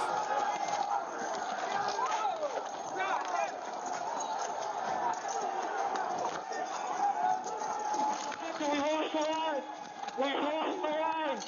Anthony, get back. There's a lot of police departments in the country that I think are suspect. I don't worry about the Capitol Police.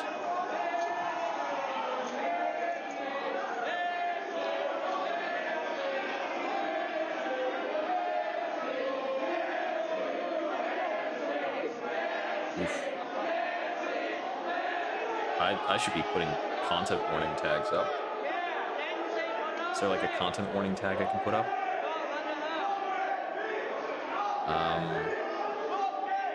I don't know how. In Jack Cruiser 50, be advised that Capitol Police is going to start moving I have their no idea how to resources do that in Twitch. inside. They're going to start the M4 officers first. Well, it's in the title. It's public broadcast television.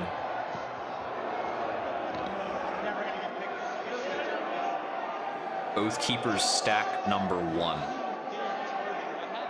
Yeah. Poor group. Yeah, I think it's clear when you hear the volume that people are going on about and how tightly they're packed in. When you see them running, I think it's very clear that they are not here. This is not part of a march. This is an intentional flood. I think this was the scariest thing. That there were people actually, you know, caught in this position. It's up to us people now, the American people.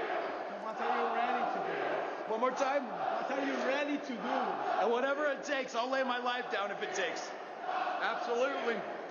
That's why we showed up today.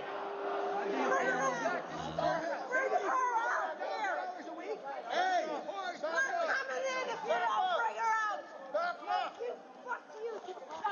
We're coming in if you don't bring her out. You back up! Oh, yeah. And it's not that they actually have an idea of what Nancy Pelosi has done or is responsible for. They've just been told that she's bad. And they've been told over and over and over again, and it plays in the background noise of every television, everywhere they go. They've got Fox News brainwashing them for hours a day. I heard there was a study also, and this is coming out of after the Buffalo shooting. They're paying more attention and talking more about this great replacement theory junk. And so there's a good overlap between people who showed up on January 6th and people who embrace replacement theory. And one of the demographics you see about that is that they are people in neighborhoods that have actually lost some proportion of the white population. There's been a slightly bigger shift in neighborhoods that are more likely to believe in replacement theory in terms of the African American and Hispanic populations. Like there are more various ethnic groups that are moving into those communities. So they and it's mostly middle-class white people who kind of get triggered on this, because it's people who can spare the time to drive across the country and engage in this hooliganery. They were peaceful people. These were great people. The crowd was unbelievable, and I mentioned the word love. The love in the air. I've never seen anything like it. That's a good cut in there. Yeah. Yeah, they freak out because, you know, somebody spoke Spanish in their vicinity, and how dare they? Pursuant to the order of the committee of tonight, the chair declares the committee in recess for a period of approximately 10 minutes. Okay, so we've got a 10-minute recess to chatter on it. That last segment is some heavy footage.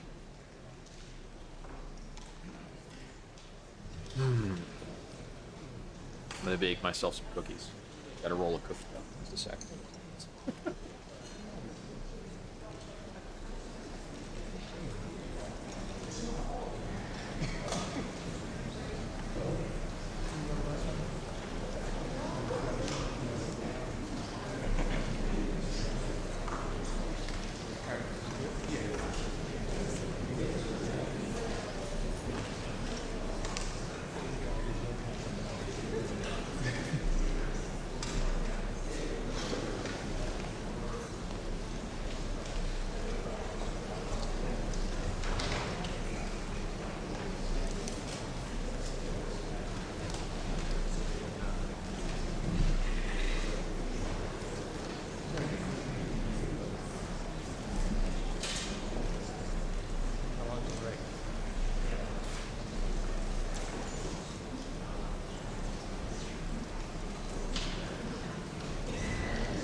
Right, well, it's also edible cookie dough, so I had enough left for about 4 cookies.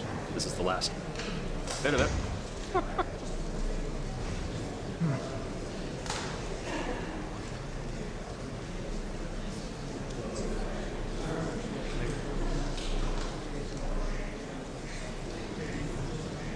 The gall of people making claims in the days after about, like, these are just tourists, this was an acceptable discourse, this is peaceful, blah, blah, blah, blah, blah. We've heard from 2, the chair, Benny Thompson, and the vice chair, Liz Cheney. The statements that people make in public and those have been are increasingly Nick disconnected Questlove, from who is a reality.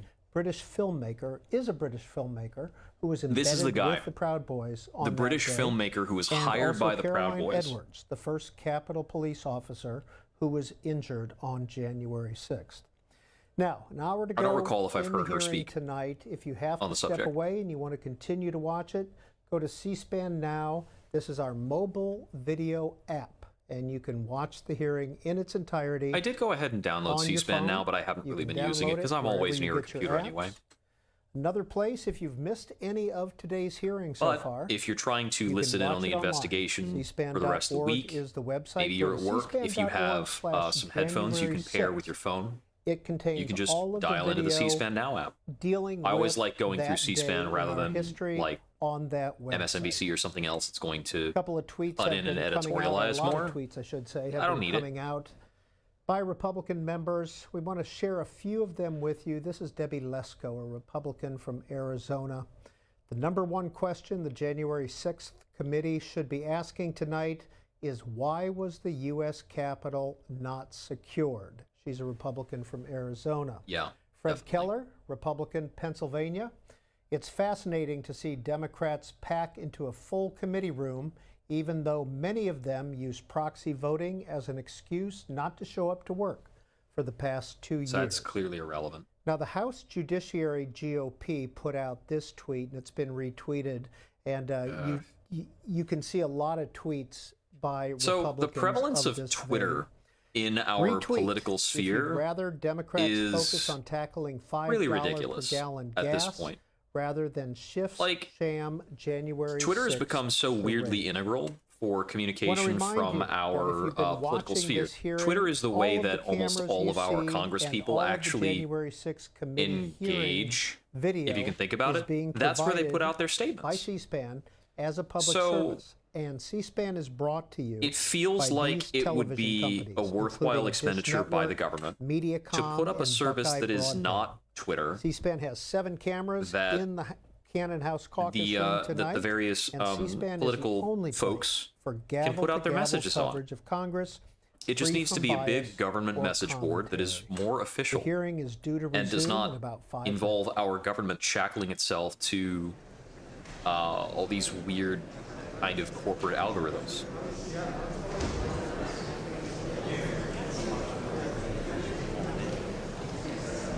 So I think that November for Republicans, so the depressing thing about it is I think that November for Republicans looked a lot better before these mass shootings entered the news. And these mass shootings entered the news, and certainly that's a loss for Republicans to talk about. They always hate talking about this because they never have anything worth saying. I think that's right. I mean, you can set up like bots or things that echo from that to Twitter. You can set up a cross-posting infrastructure where they can post somewhere appropriate, somewhere like that is not Twitter, and maybe it gets picked up by Twitter. I don't know. I'm hoping we see Twitter fall out of use, but I don't know if that's viable because there's not really a competitor in the sphere. I mean, all of the major social media providers are hugely scummy because they exist just to sell your data. And that's, you know, Twitter and Facebook and TikTok and everything that's been bought by Facebook, because Facebook bought every ounce of competition.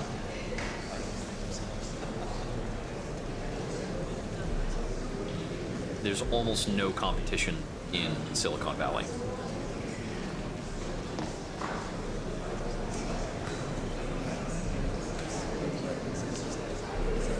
There's a lot of little things. I actually think that at this point we should, like, I think it would be appropriate for some of these Congress people to have their own Discord servers.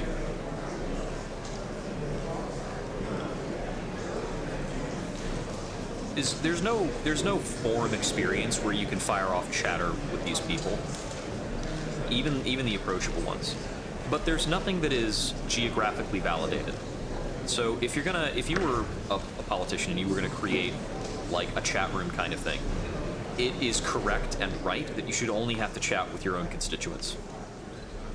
But there's no good digital infrastructure for that. So they have town halls, and you can theoretically try to physically access them, but young people don't know how to engage with that. Oh yeah. No, Disney's just bought everything, and they own everything, and you have to go through Disney to get anything done. And thankfully, the Alphabet folks have enough money that Disney's starting to be willing to cater to them, but they were an iron fist regarding that kind of portrayal for decades. And yet nobody wants to talk about trust busting on Capitol Hill, no matter how important it is.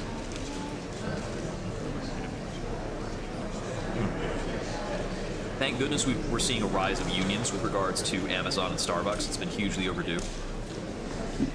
I didn't know Tencent was behind Discord. Yeah, you can't touch that with a 10-foot pole.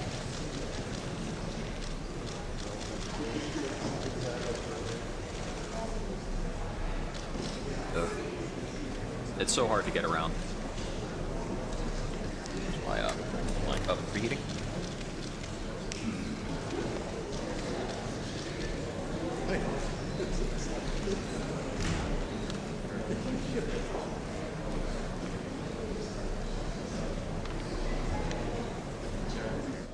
And you're watching C-SPAN's live coverage of the January 6th hearing. Benny Thompson, Democrat from Mississippi, is a chair.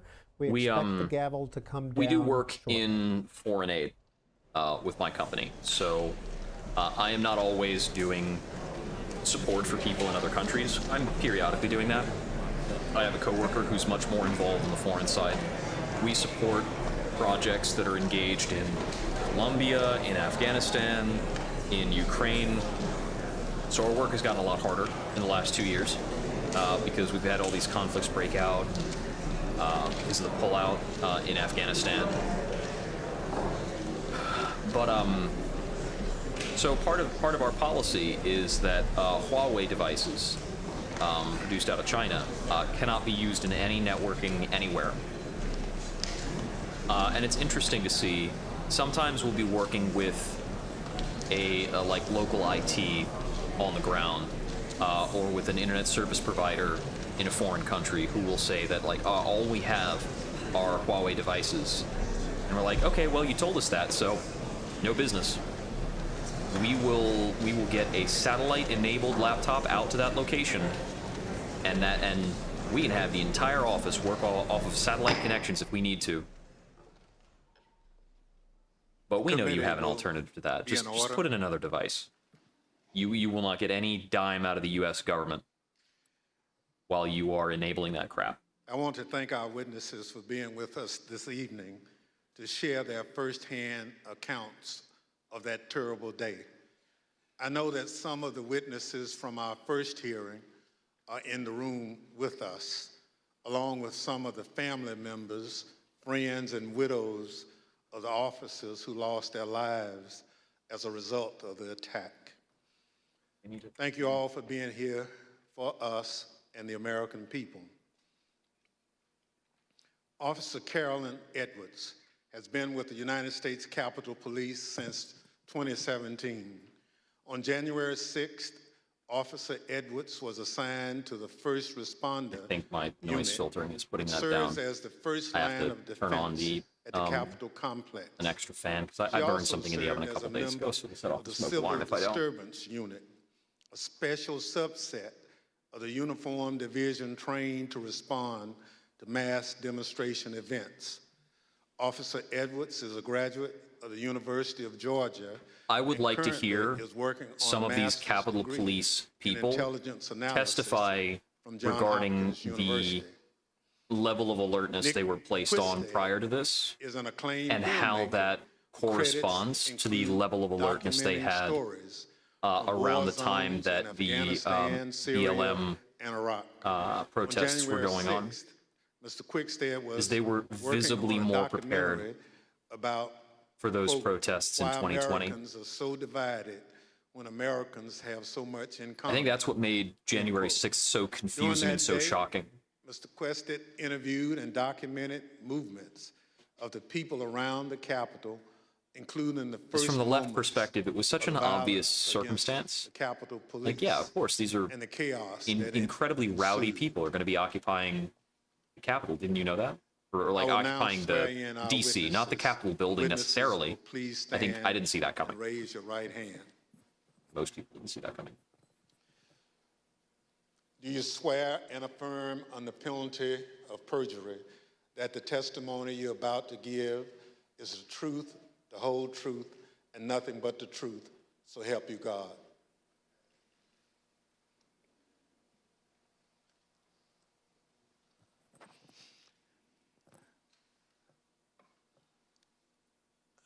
Let the record reflect the witnesses answered in the affirmative. Without objection, the witness's statement will be included in the record. Pursuant to all Section the procedural bits, 5C8 dialogue. of House Resolution 503, I recognize myself for questioning. As you saw just a few minutes ago, the Proud Boys instigated the first breach of the Capitol just Knocking before on 1 the o'clock windows. p.m., where rioters pushed over barricades near the Peace Circle at the foot of the Capitol. Our two witnesses tonight were both there at the time of that first breach. I remember speaking with all sorts of people on the internet who were Edwards trying to was say that, like, standing oh, the Proud with Boys are other not officers behind a that big line a of deal. They're bike not racks racist. They're not that this and marked that. the perimeter Oh, of the their Capitol leader grounds. is like Hispanic, and that She makes all this bravely other stuff tried to okay, or prevent something an like that. angry crowd I think from he's advancing Hispanic. on the His Capitol. last name is Barrio. Unfortunately, she was overrun and knocked unconscious as the crowd advanced on the Capitol. Mr. Quickstead was a few yards away from Officer Edwards, taking footage of the Proud Boys as part of his work on a documentary film. Most of his footage has never been shown publicly before we shared it this evening. That's why so many of those perspectives were I'd like to start new. by asking if you could tell us There's a why lot you of those believe actions it's I had not important for you seen to that share close. your story this evening with the committee and the American And I have public. not shied away or tried to avoid this kind of footage. That was a very new perspective. Oh, her mic's off. Please, your microphone. Yeah, I think Figurehead is right. The Proud Boys actually removed him? Thank you to the committee for having me here to Interesting. testify. I was called a lot of things on January 6, 2021 and the days thereafter. I was called Nancy Pelosi's dog, called incompetent, called a hero, and a villain. I was called a traitor to my country, my oath, and my Constitution. In actuality, I was none of those things. I was an American, standing face to face with other Americans, asking myself how many times, many times, how we had gotten here. I had been called names before, but never had my patriotism or duty been called into question. I, who got up every day, no matter how early the hour or how late I got in the night before, to put on my uniform and to protect America's symbol of democracy. I, who spent countless hours in the baking sun and freezing snow to make sure that America's elected officials were able to do their job. I, whose literal blood, sweat, and tears were shed that day defending the building that I spent countless holidays and weekends working in. I am the proud granddaughter of a Marine that fought in the Battle of the Chosin Reservoir in the Korean War. I think of my papa often in these days, how he was so young and thrown into a battle he never saw coming and answered the call at a great personal cost. How he lived the rest of his days with bullets and shrapnel in his legs, but never once complained about his sacrifice. I would like to think that he would be proud of me, proud of his granddaughter that stood her ground that day and continued fighting, even though she was wounded, like he did many years ago. I am my grandfather's granddaughter, proud to put on a uniform and serve my country. They dared to question my honor. They dared to question my loyalty. And they dared to question my duty. I am a proud American, and I will gladly sacrifice everything to make sure that the America my grandfather defended is here for many years to come. Thank you. Officer Edwards, your story and your service is important, and I thank you for being here tonight. Always such a dizzying number of cameras when you see from that perspective. I also like to ask you to introduce yourself. Can you tell us how you found yourself? These people sit here and they give testimony on for January 6th, they have to sit there for like 4 hours. Incredibly tense. Good evening, Chair and Madam Vice Chair. Thank you for the introduction. As stated, in the winter of 2020, I was working on a documentary. As part of that documentary, I filmed several rallies in Washington, D.C. on December the 11th and December the 12th. And I learned there would be a rally on the Mall on January 6th. So my 3 colleagues and I came down to document the rally. According to the permit of the event, there was going to be a rally at the Ellipse. Tonight. We arrived at the Mall this is new. and observed a large contingent of Proud Boys marching towards the Capitol. We filmed I'm not them, sure if she has spoken on this before because I actually almost think immediately I was separated from my colleagues. She was probably in the hospital. I documented the crowd turn from protesters to rioters to insurrectionists. I was surprised at the size of the group, the anger and the profanity. But this is new. And for anyone who didn't understand how violent that event was, I saw it, I documented it, and I experienced it.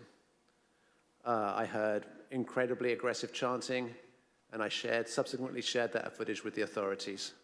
I'm here today pursuant to a House subpoena. Thank you so much. Thank you, Mrs. Quested. The Select Committee has conducted extensive investigative work to understand what led the Proud Boys and other rioters to the Capitol on January 6th. We've obtained substantial evidence showing that the President's December 19th tweet calling his followers to Washington, D.C. on January 6th energized. That's a lot of the question of this is how strong is the link between the presidency and the Proud Boys? I'd like to play a brief video highlighting some of this evidence. Especially with the Congress people who were doing these supposed tours. Attack on the United States Capitol. What do you want to call them? Give me a name. Give me there are also people being enabled, like hotel rooms paid for, meetings in hotels. Stand back and stand by. Everybody knows this part. After he made this comment, Enrique Terrio, then chairman of the Proud Boys, said on Parler, then chairman. Sir. During our investigation, we learned that this comment during the presidential debate actually led to an increase in membership from the Proud Boys. Would you say that Proud Boys members increased after the stand back, stand by comment? Exponentially. I'd say tripled probably, with the potential for a lot So more. Terrio eventually. himself, it appears, was arrested a couple of days before January 6th because he was armed in the Capitol. One of the vendors on my page actually beat me to it, but I wish I would have. I wish I would have made a They sold standback merch on standby it. shirt. On December 19th, President Trump tweeted about the January 6th rally and told attendees, be there. Looks like there was a rift between Many of the witnesses that we Enrique interviewed Terrio were and some of the inspired other by the Proud Boys president's call after and it came to came DC for out January 6th. that he acted But as the a federal extremists, they took it a informant step further. sometime around like They viewed 2012, this tweet 2014. as a call to That's when he arms. served as an A day informant. later, the It Department came of Justice out describes a how the bit Proud Boys after created a chat called the Ministry of Self-Defense a bit Leadership after Chat. the In this chat, the Proud Boys insurrection on the established 6th. a command structure. So there was in a splinter anticipation between some coming of their back to DC chapters. on January 6th. The Department of Justice described that was Mr. Tario mostly coming into after the possession of 6th, a document it called the seems? 1776 Returns, which describes individuals occupying key buildings around the United States Capitol. The Oath So Keepers are this another reference group that the to committee investigated. 1776. You better get your like ass this to is DC, our folks, this 1776 moment. Yeah, if you don't, That is going to be an echoing Republic. line We're not gonna let here. that happen. It's not even an if. It's either President Trump is encouraged and bolstered and strengthened to do what he must do. Yeah, we've got or the we Oath wind up Keepers in a and the bloody Proud Boys. fight. We all know that. The fight's coming.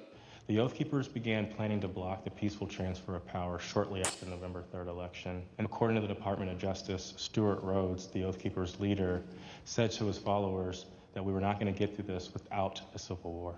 In response to the December 19th, 2020 tweet by President Trump, the Oath Keepers focused on January 6th in Washington, D.C. In response to the tweet, one member, the president of the Florida chapter, put on social media, "The president called us to the Capitol. He wants us to make it wild."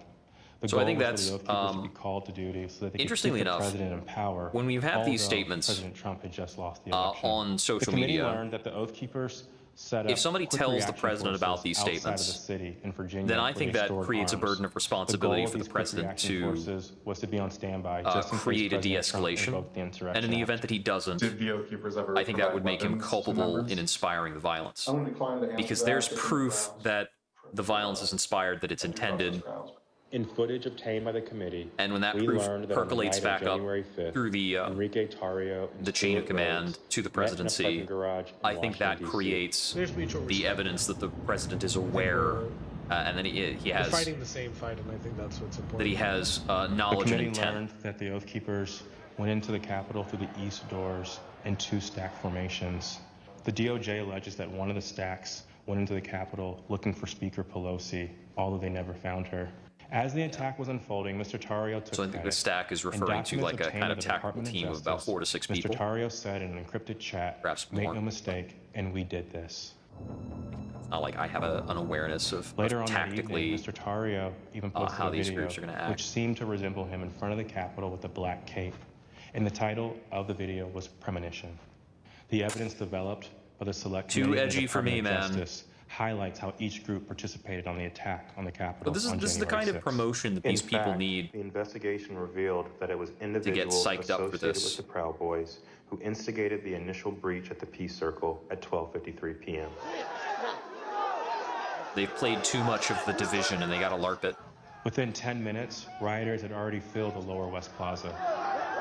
I've had to think a lot about the By 2 context o'clock, of rioters people had reached using the doors term on the LARPing west and as a the east LARPer. plazas. I've been thinking about And by that. 2:13, rioters had actually broken through the Senate wing door. I mean, it's and about got what into you the LARP and where you LARP it. A You series can of LARP breaches anything if you're followed. not bothering people. You're not allowed to. At 2:25 p.m., rioters breached You're not the allowed east side to doors to the rotunda. LARP some kind of tactical badass in public. And then right after 2:40 p.m., You're not allowed to rioters carry breached actual the guns. east side doors near the Ways and Means room. Once the rioters infiltrated the Capitol, Yeah, right? they moved through the crypt, I've been watching too many rotunda, Asmongold clips. He says that all the time. hallways leading to the House chambers, and even inside the Senate chambers.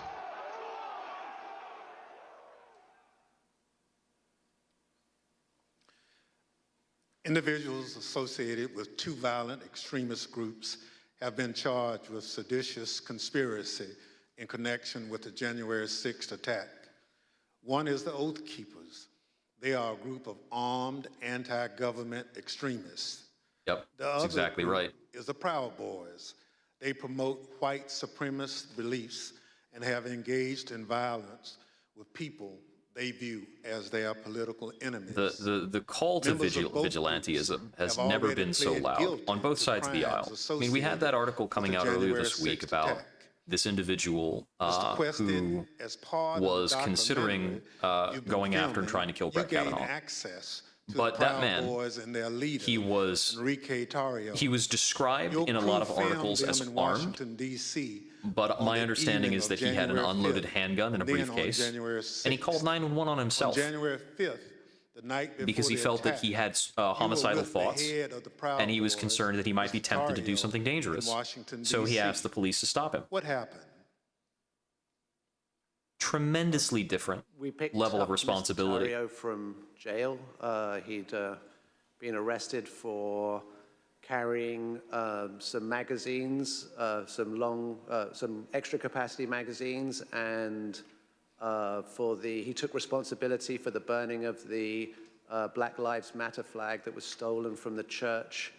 That's regarding, this is speaking about Enrique Tarrio's criminal past, criminal history. Attempting to get an interview with Mr. Tario. Because he had been in jail for a bit before this. Any of the events that were going regarding to subsequently happen. The vandalism of a Black Lives Matter flag earlier in the year. We drove him to pick up I think he served for about 5 months in prison. Property department He just burned a flag. The police, which is just south of the mall.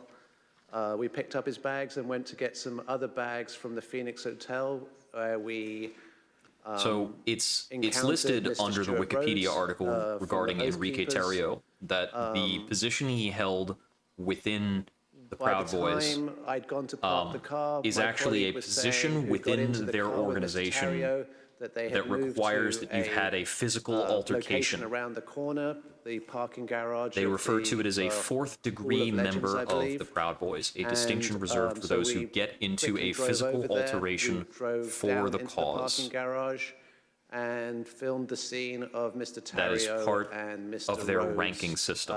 And certain other individuals in that garage. That's often a concession then continued that to follow Mr. Tario. Proud Boy There was some apologists have discussion given. about where he was gonna Say like, go. oh yeah, He they're ended up rowdy, they going start towards fights. a hotel in Some people will try to Baltimore, say and that we they conducted an respond to interview fights, with that they him don't in the start hotel fights. room. You literally And rank then up in we their returned organization by to getting into a DC for fight. that It is night, reinforced. And what was interesting that night actually was that was the first indication that So many people DC took the was wrong much message away from more, Fight Club. busy than it had been any other time we'd been here, because we couldn't get into the hotels we wanted to, and we ended up at a hotel that I suppose Fight Club itself doesn't like refute that message. It's not a. I mean, Fight Club doesn't really communicate the point that the Thank you. Tyler Durden So, ideology is necessarily wrong What you're saying within is it. you filmed the meeting between Mr. Tario and Oath Keepers leader Stuart Rhodes, right? Indeed. You couldn't hear what was said, but according to the Justice Department indictment of Mr. Tario, a participant referenced the Capitol. So much of that Now, on film, the morning of January in reflection, 6th, you learned is the about the Proud Boys brainwashing gathered near the power rally of a scheduled shared to secret, take place near the the White House. unbalancing What time did you implications meet of up with the Proud insomnia. Boys, and what was happening when they met? We met up with the Proud Boys somewhere And around perhaps the ease 10:30 with a.m., which and they were starting kind of to walk down middle the mall, American office dudes easterly can succumb to a direction violent towards ideology. The Capitol. There was a large contingent, more than I had expected, and I was confused to a certain There's extent an why we were walking away anti-consumerist from the message president's in Fight speech, Club, and I because think that's what, because consumerism is so I felt detestable, we were there to it cover. becomes easy to look at that So at film 10:30 and feel a.m., good about the that's anti-consumerist early in the message day. without That's looking even at before President Trump kind of the had horrors of started violence that are speaking. being portrayed. Am I correct? Yes, sir. Also because so many So how movies many just portray Proud violence as Boys cool. would you estimate were Violence is marching cool, man. together Like that's to the that's Capitol? American. A couple of hundred, potentially. Yeah, I'd say a couple of hundred Proud Boys were marching towards the Capitol at that point. At the time, was the area heavily guarded?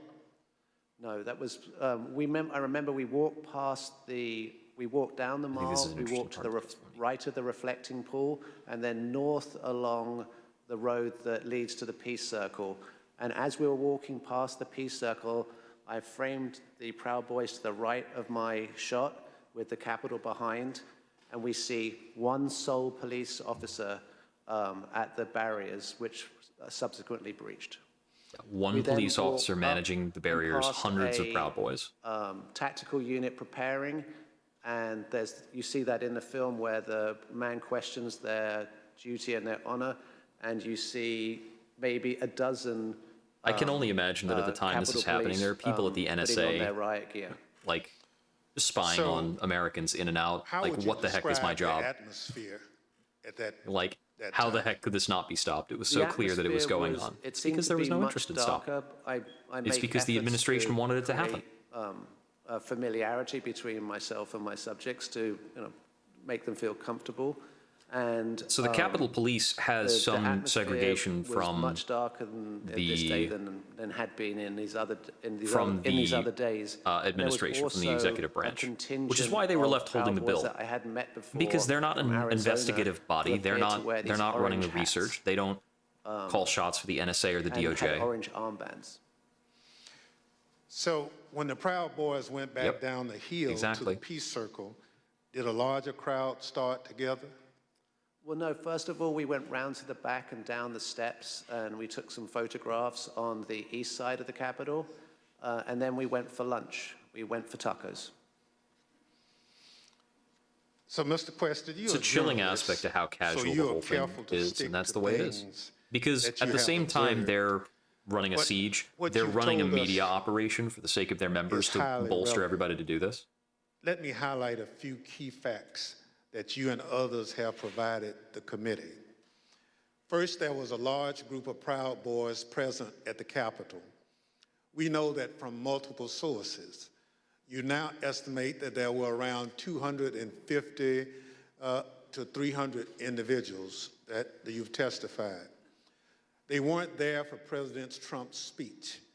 We know this because they left that area to march toward the Capitol before the speech began. That's very interesting. They walked around the Capitol So they that left morning. the speech before the speech I'm concerned began. this allowed them to see what defenses were in place and where weaknesses might be. Yeah, so it's a group of And they 200 decided people. to launch And 200 their people is attack certainly at the sufficient Peace Circle, to which conduct is an the attack front like door this. of the It's like, how many Capitol people are actually there to defend the It's Capitol first building in this security scenario? perimeter that those It doesn't marching appear as though from they had their hundreds lips of Capitol would have to officers. come to And the as they Capitol moved officers toward the themselves, Capitol. I don't think had lethal Peace armaments. Circle walkaway They were using pepper was- spray, riot suppression walkway tactics. was always where Of course, the it would have been thousands havoc of if they had angry used Trump lethal armaments. supporters would arrive We would have had a after massacre, President Trump which is why they didn't. them So the only use of the lethal force, I lips. presume, was by. The Proud Boys I thought it was timed Secret their Service, attack but to I'm the not sure moments who it before the actually is start that of the joint session fired the shots from in the inside Capitol,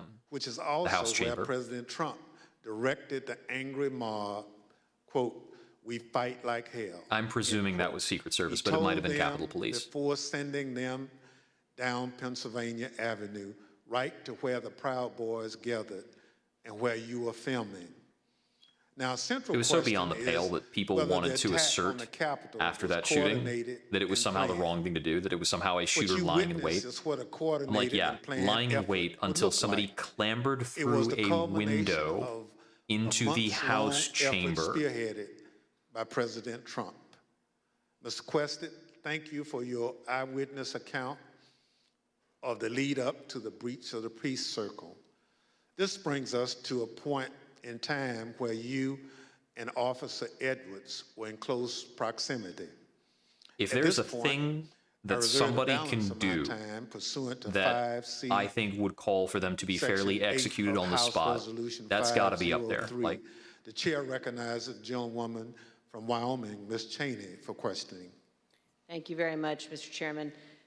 Officer Edwards, I want to start by thanking you for your service and thank you for your courage. Thank you for being here this evening.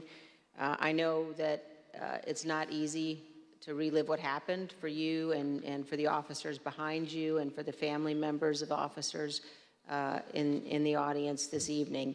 But it's really important for the country to have a full accounting and understand what happened. I want to start, Officer Edwards, with a short clip that so you often look at shows these the witnesses horrible who moment are when you sitting were here. injured. And as she the peace is circle was breached. absolutely wide-eyed. And you got to think that right now she is surging with tension and adrenaline.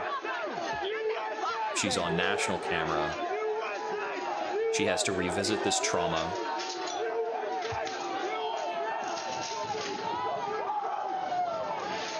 Because that's her there, isn't it? On the right.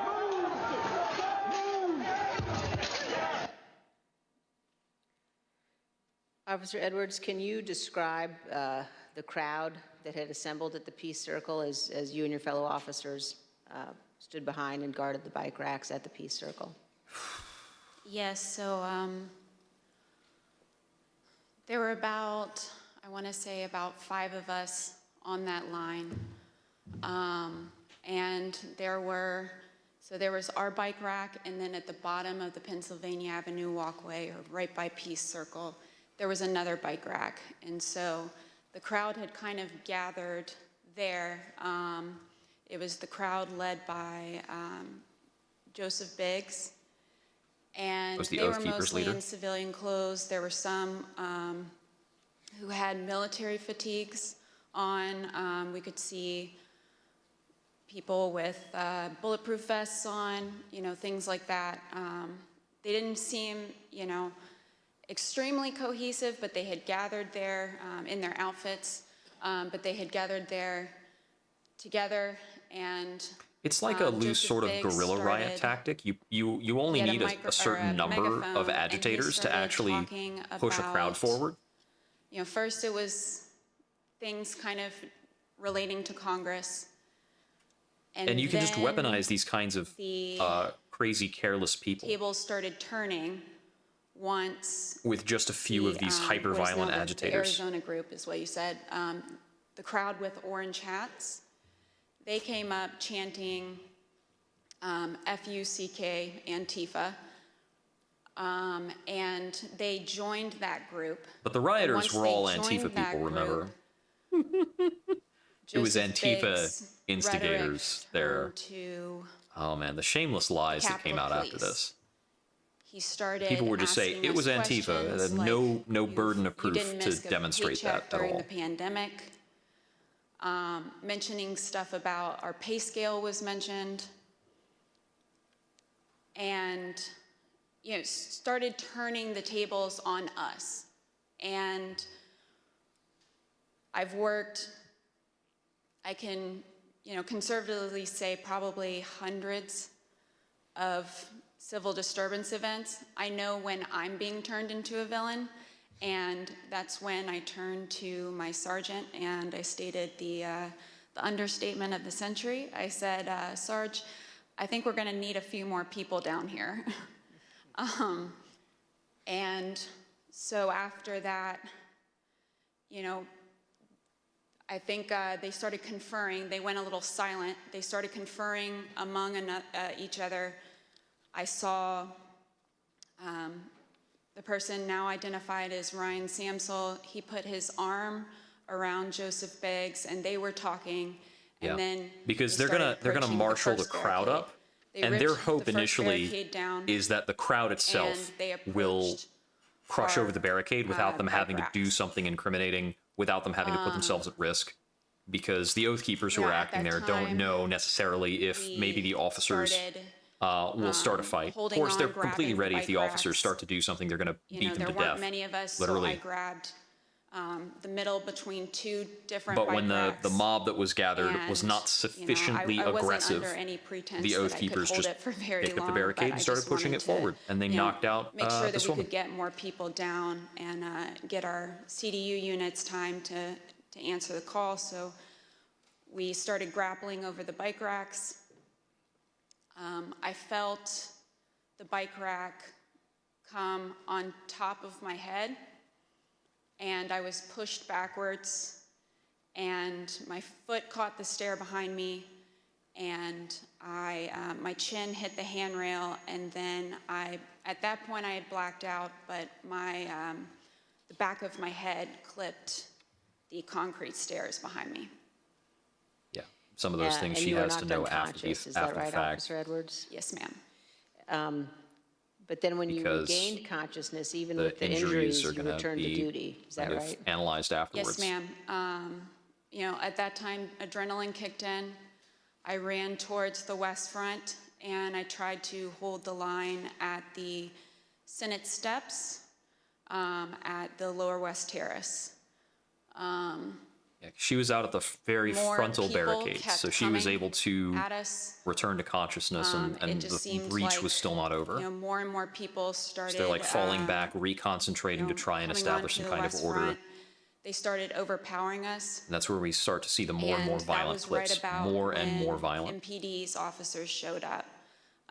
Their bike officers pushed the crowd back and allowed our CDU units as well as theirs to form that line that you see, that very thin line between us and the protesters or the rioters, you know, at that time. I fell behind that line, and for a while I started decontaminating people who had gotten sprayed.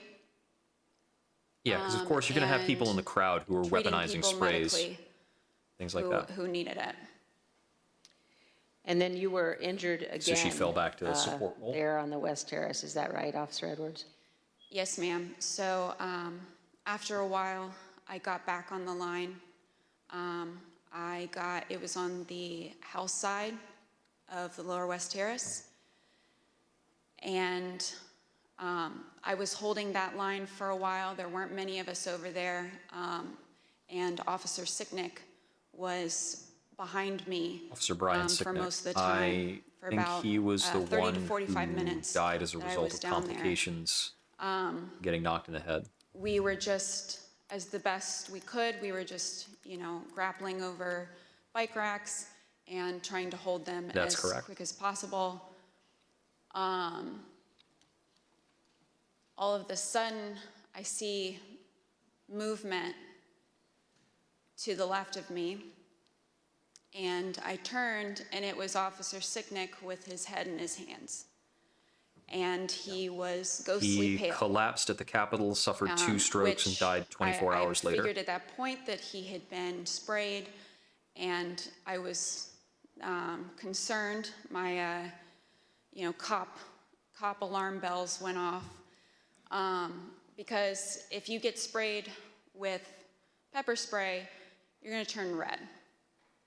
He turned just about as pale as this sheet of paper. And so I looked back to see what had hit him, what had happened, and that's when I got sprayed in the eyes as well. I was taken to be decontaminated by another officer, but we didn't get the chance because we were then tear gassed. And we are going to play just a brief clip of that moment that you've just described, Officer Edwards. So pepper spray is like commercially available. Oh, come on, cut back in. This happens periodically with the C-SPAN player. It's not like built for you to have it go in the background this entire time. So we might have missed a little bit there. Officer Edwards, I just want to thank you for being here. And I know, again, how difficult it is. I know the family of Officer Sicknick as well, who's here tonight. One of the things one of the they were tear Capitol gassed. police officers said to me commercially available? Recently was to ask me whether or not, as members of Congress, all of us understood that on that day, on January 6th, when we were evacuated from the chamber, were led to a safe, undisclosed location, whether we knew that so many of you had rushed out of the building and into the fight. And I can assure you that we do know that, and that we understand how important your service is. Thank you for your continued work with our committee and the interviews, and thank you very much for both of you for being here this evening. Mr. Chairman, I yield back. Thank you very much. Well, that search is turning up very, very dense information. Ms. Edwards, can you give us one memory of that awful day that stands out most vividly in your mind? I can. That time when I talked about falling behind MPD's line,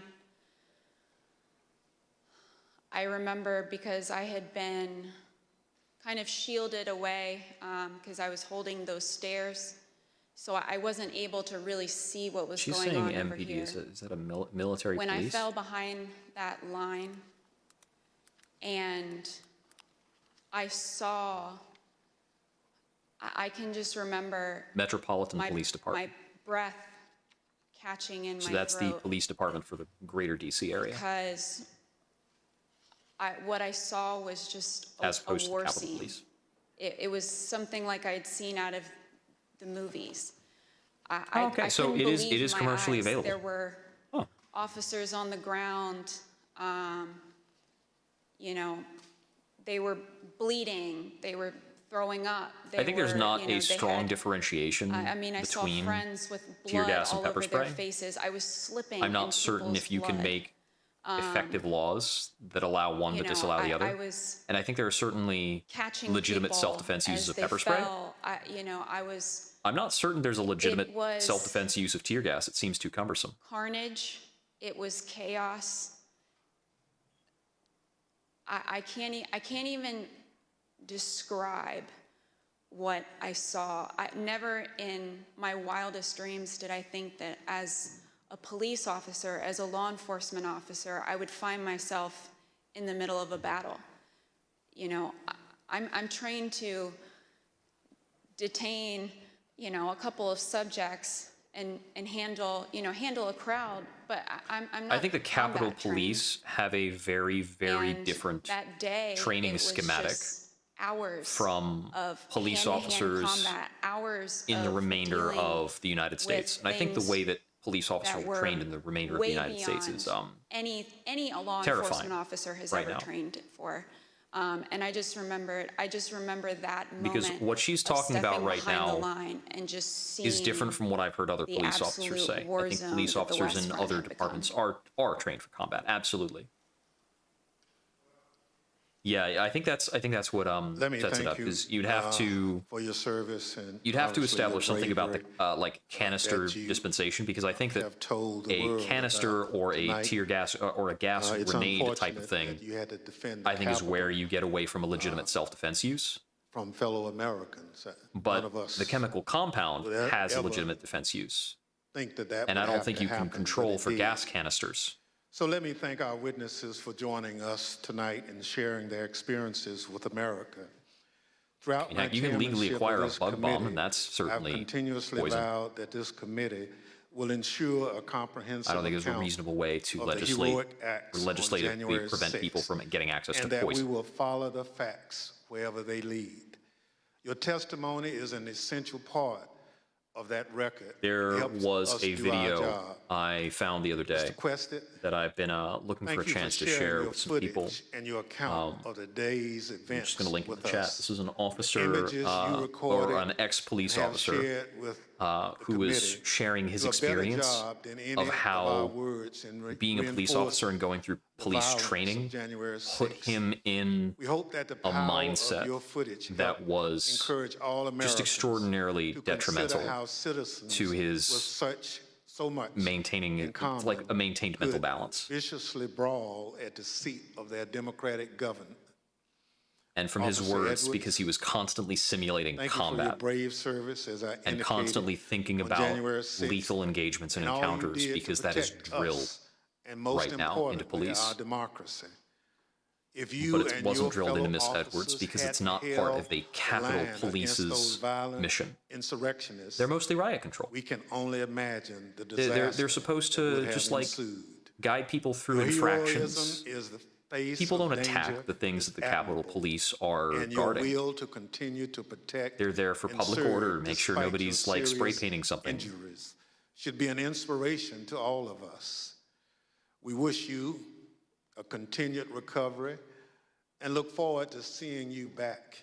These people are supposed to watch marches because when when there's The members serious of the violence Select that Committee is may expected to have happen, additional questions for that's the tonight's National Guard, witnesses, that's the MPD. and we ask that you respond expeditiously in writing to those questions.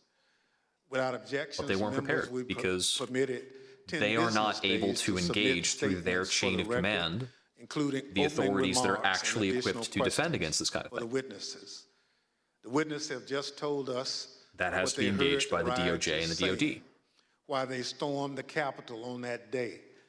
Now we're going to hear it from the rioters themselves. Without objection, I include in the record a video presentation.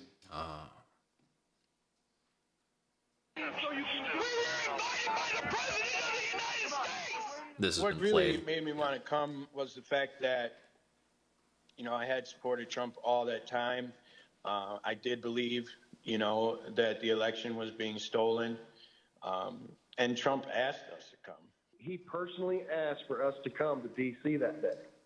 And I thought, for everything he's done for us, if this is the only thing he's going to ask of me, I'll do it. We're going to walk down to the Capitol. Did you recall President Trump mentioning going to the Capitol during his speech? Oh, yeah. So that's one of my disappointments. He said he was going to go with us, that he was going to be there. I know why I was there, and that's because he called me there, and he laid out what is happening in our government. He laid it out. But I remember Donald Trump telling people to be there, right? I mean, to support. So you mentioned that the president asked you. Do you remember a specific message? Basically, yeah, he asked for us to come to D.C., that big things are going to happen. What got me interested, he said, I have something very important to say on January 6th. He told him to go to D.C. He told him to be at the rally. He told him to go to the Capitol. You know, Trump has only asked me for two things. In response to his requests for them to be present on January 6th, the Proud Boys indicated that they were going to arrive. When the committee reconvenes as well as the next Oath week, Keepers. We're going to examine the lies that convinced those men and others to storm the Capitol, to try to stop the transfer of power. We're going to take a close look at the first part of Trump's attack on the rule of law. Okay, so we'll be getting into the big lie chiefly. That ultimately resulted. So that's the first thing to cover because chronologically that's prior to January 6th. And with that, the committee stands adjourned. So that'll be it for today. Just about an hour. Yeah, they're keeping it snappy because they took the primetime slot, so. Oh wow, it is about 10 o'clock Eastern. It was 2 hours, never mind.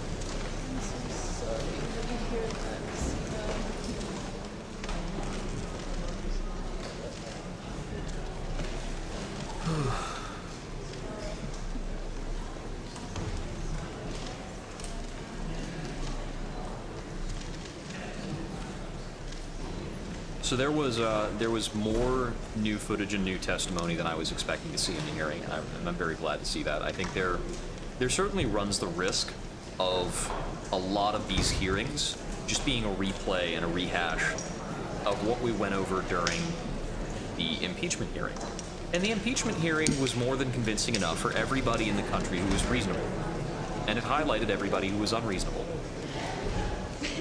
If we don't get into the criminality of what was done by several people in Congress who are voting against the impeachment and all this other stuff by Jim Jordan, that's the one at the top of my list.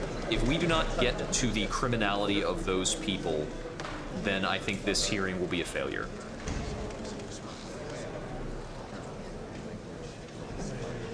Because certainly anything that's going to come out of this hearing, the results we're expecting from this hearing is there will be a referendum to the DOJ, and the DOJ will have to act. Well, the DOJ could have acted with or without a public hearing.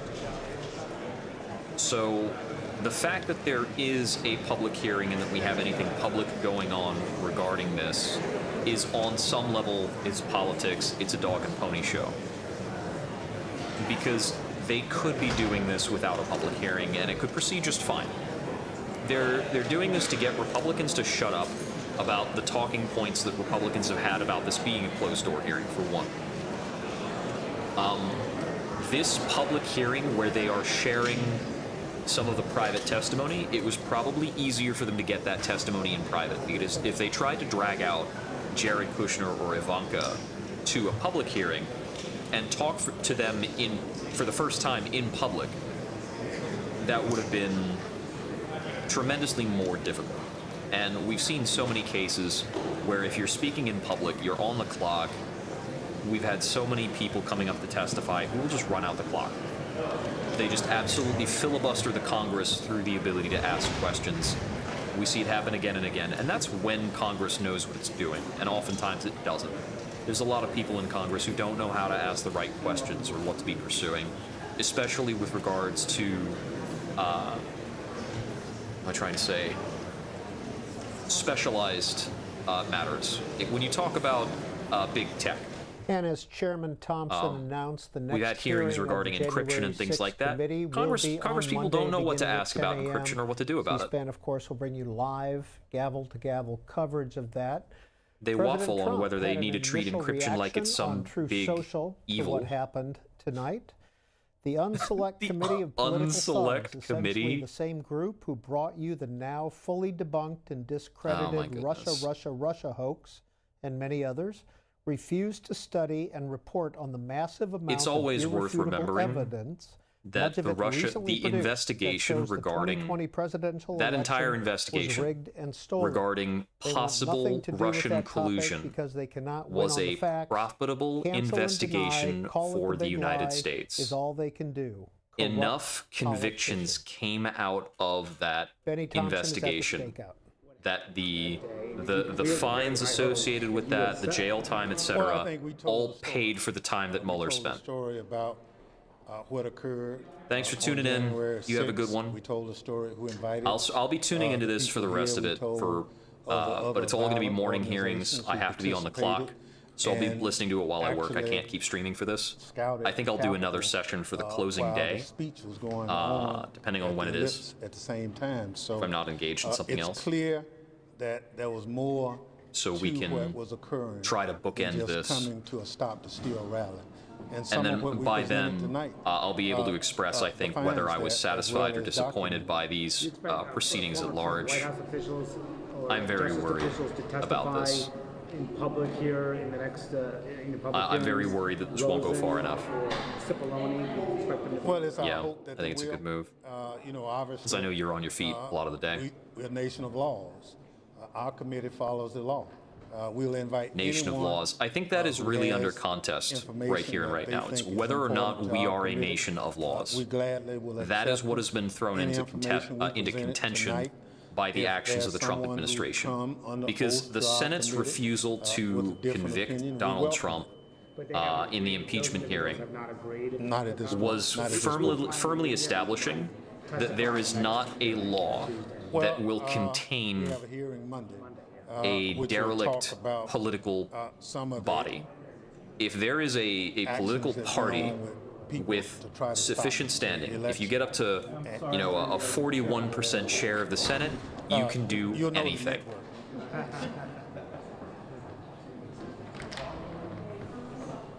And that was Chairman Thompson. There was a stakeout position right outside the Buchanan House office. Because the president is able to determine the Attorney General, and the Attorney General can block investigations and prosecutions. Now, just a reminder, this whole and so, hearing tonight, because of that bit at the DOJ, because the DOJ was effectively rendered partisan by the Trump administration, who refused to prosecute Trump for anything for the entirety of his tenure. By these television that established that the presidency is above the law. Cox, Charter, the Dish Network, Mediacom, Buckeye and I think that is not often framed in that way for some reason. Only ones in the room tonight, because that's certainly what happened. C-SPAN is the only place that and that was not through an official action. That's not even written policy.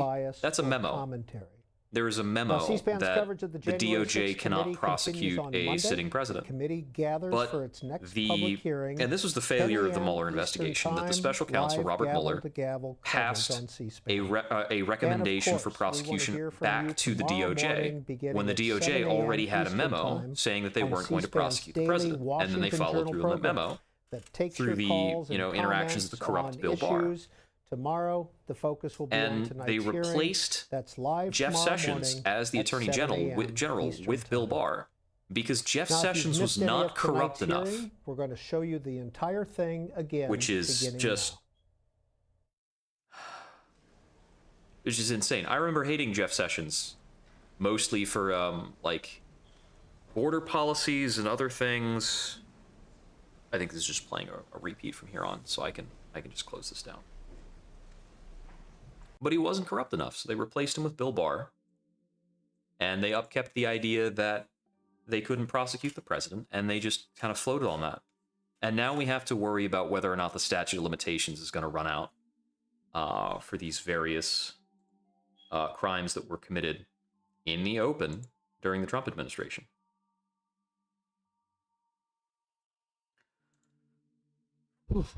So that's what we have to peruse for the night.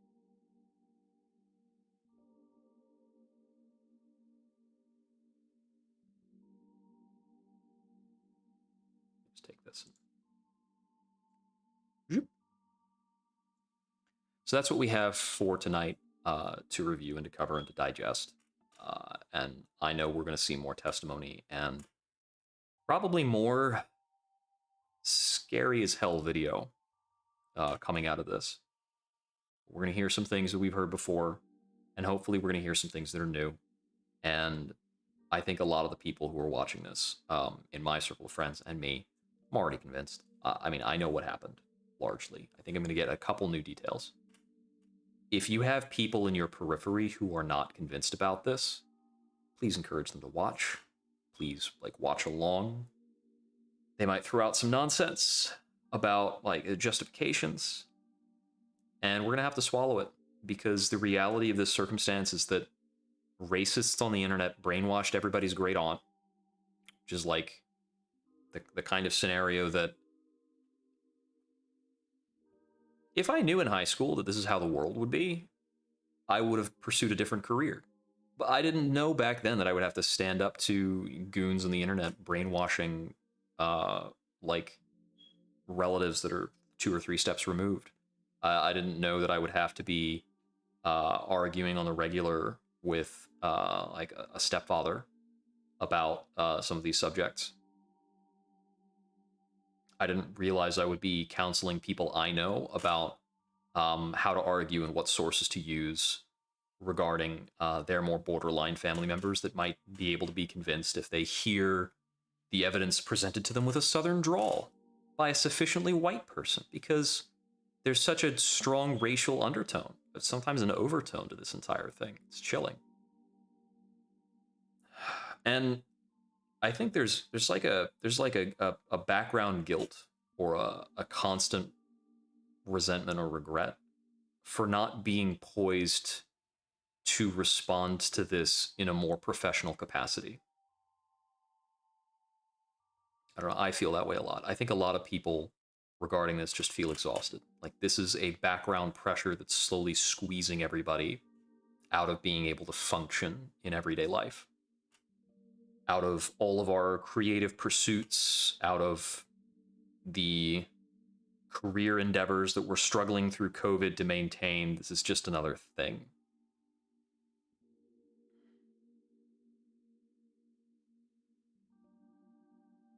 Will these kinds of damages ever be repaid to the American people?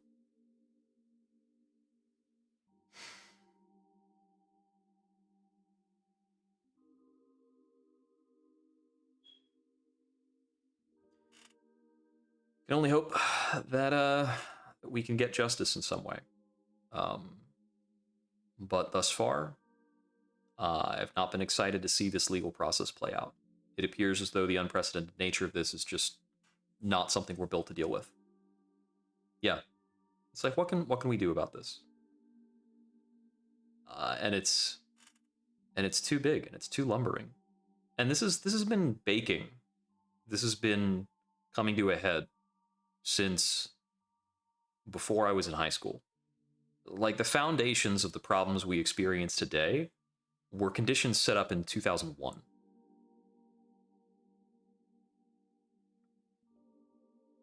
It's like this is all still echoes of the John Roberts Court and the Citizens United decision, and like the Tea Party movement, which was while I was in college, was coming into being.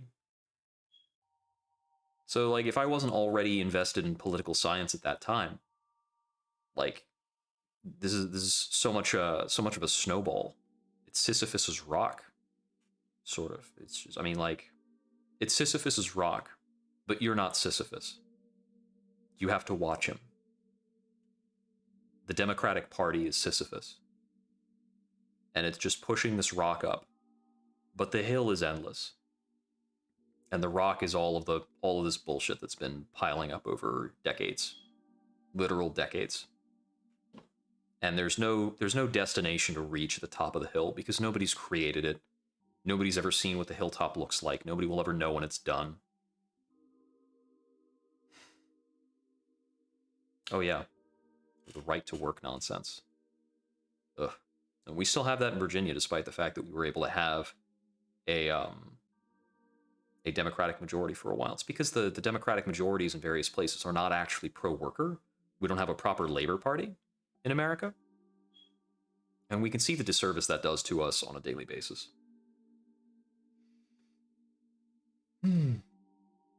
Yeah, it's gross, and there's a big long list of things to stay mad about. And you know, I try to make sure that it's like exercise. You should be exercising twice a week. I think about twice a week you should be mad about politics. But it's like you're not supposed to be. You're not gonna wake up in the morning and You're not gonna wake up in the morning and like pound weights for 16 hours a day. And the same way, you're not supposed to think about politics 16 hours a day. You can't. So I think, like, you know, just like taking a jog, you think about politics for like 1 hour every other day, tops. That's probably too much. Yeah. You gotta stretch. You gotta get limber. Then you get mad. If you've got the space somewhere, step out into your backyard and scream. Listen to a podcast on your jog about how fucked up the country is. But then, you know, set it aside, take a shower, and try and move on with your day, because it's the best we can do.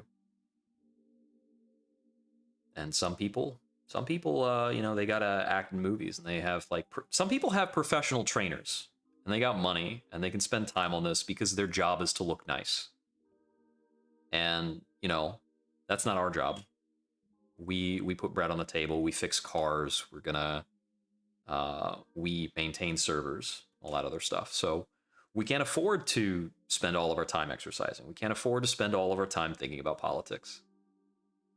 Maybe some people do this as a hobby, like they do like some sports, or they do a little bit of political activism, and you gauge how much of it you can do. Like you build up your tolerance, your patience. But yeah.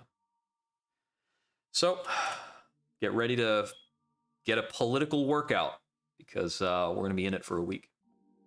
I want to thank everybody for turning out today to join me on this. I haven't gone to technical college. I can't maintain, sir. Something like that. That old joke that our good friend is always spouting. Well, hope to catch up with people a little later in the week. Well, actually, it's Thursday, so yeah, maybe I'll catch some people online tomorrow. Try and have a fun weekend, and then we can get back to this, because I know this will still be going on through the start of next week.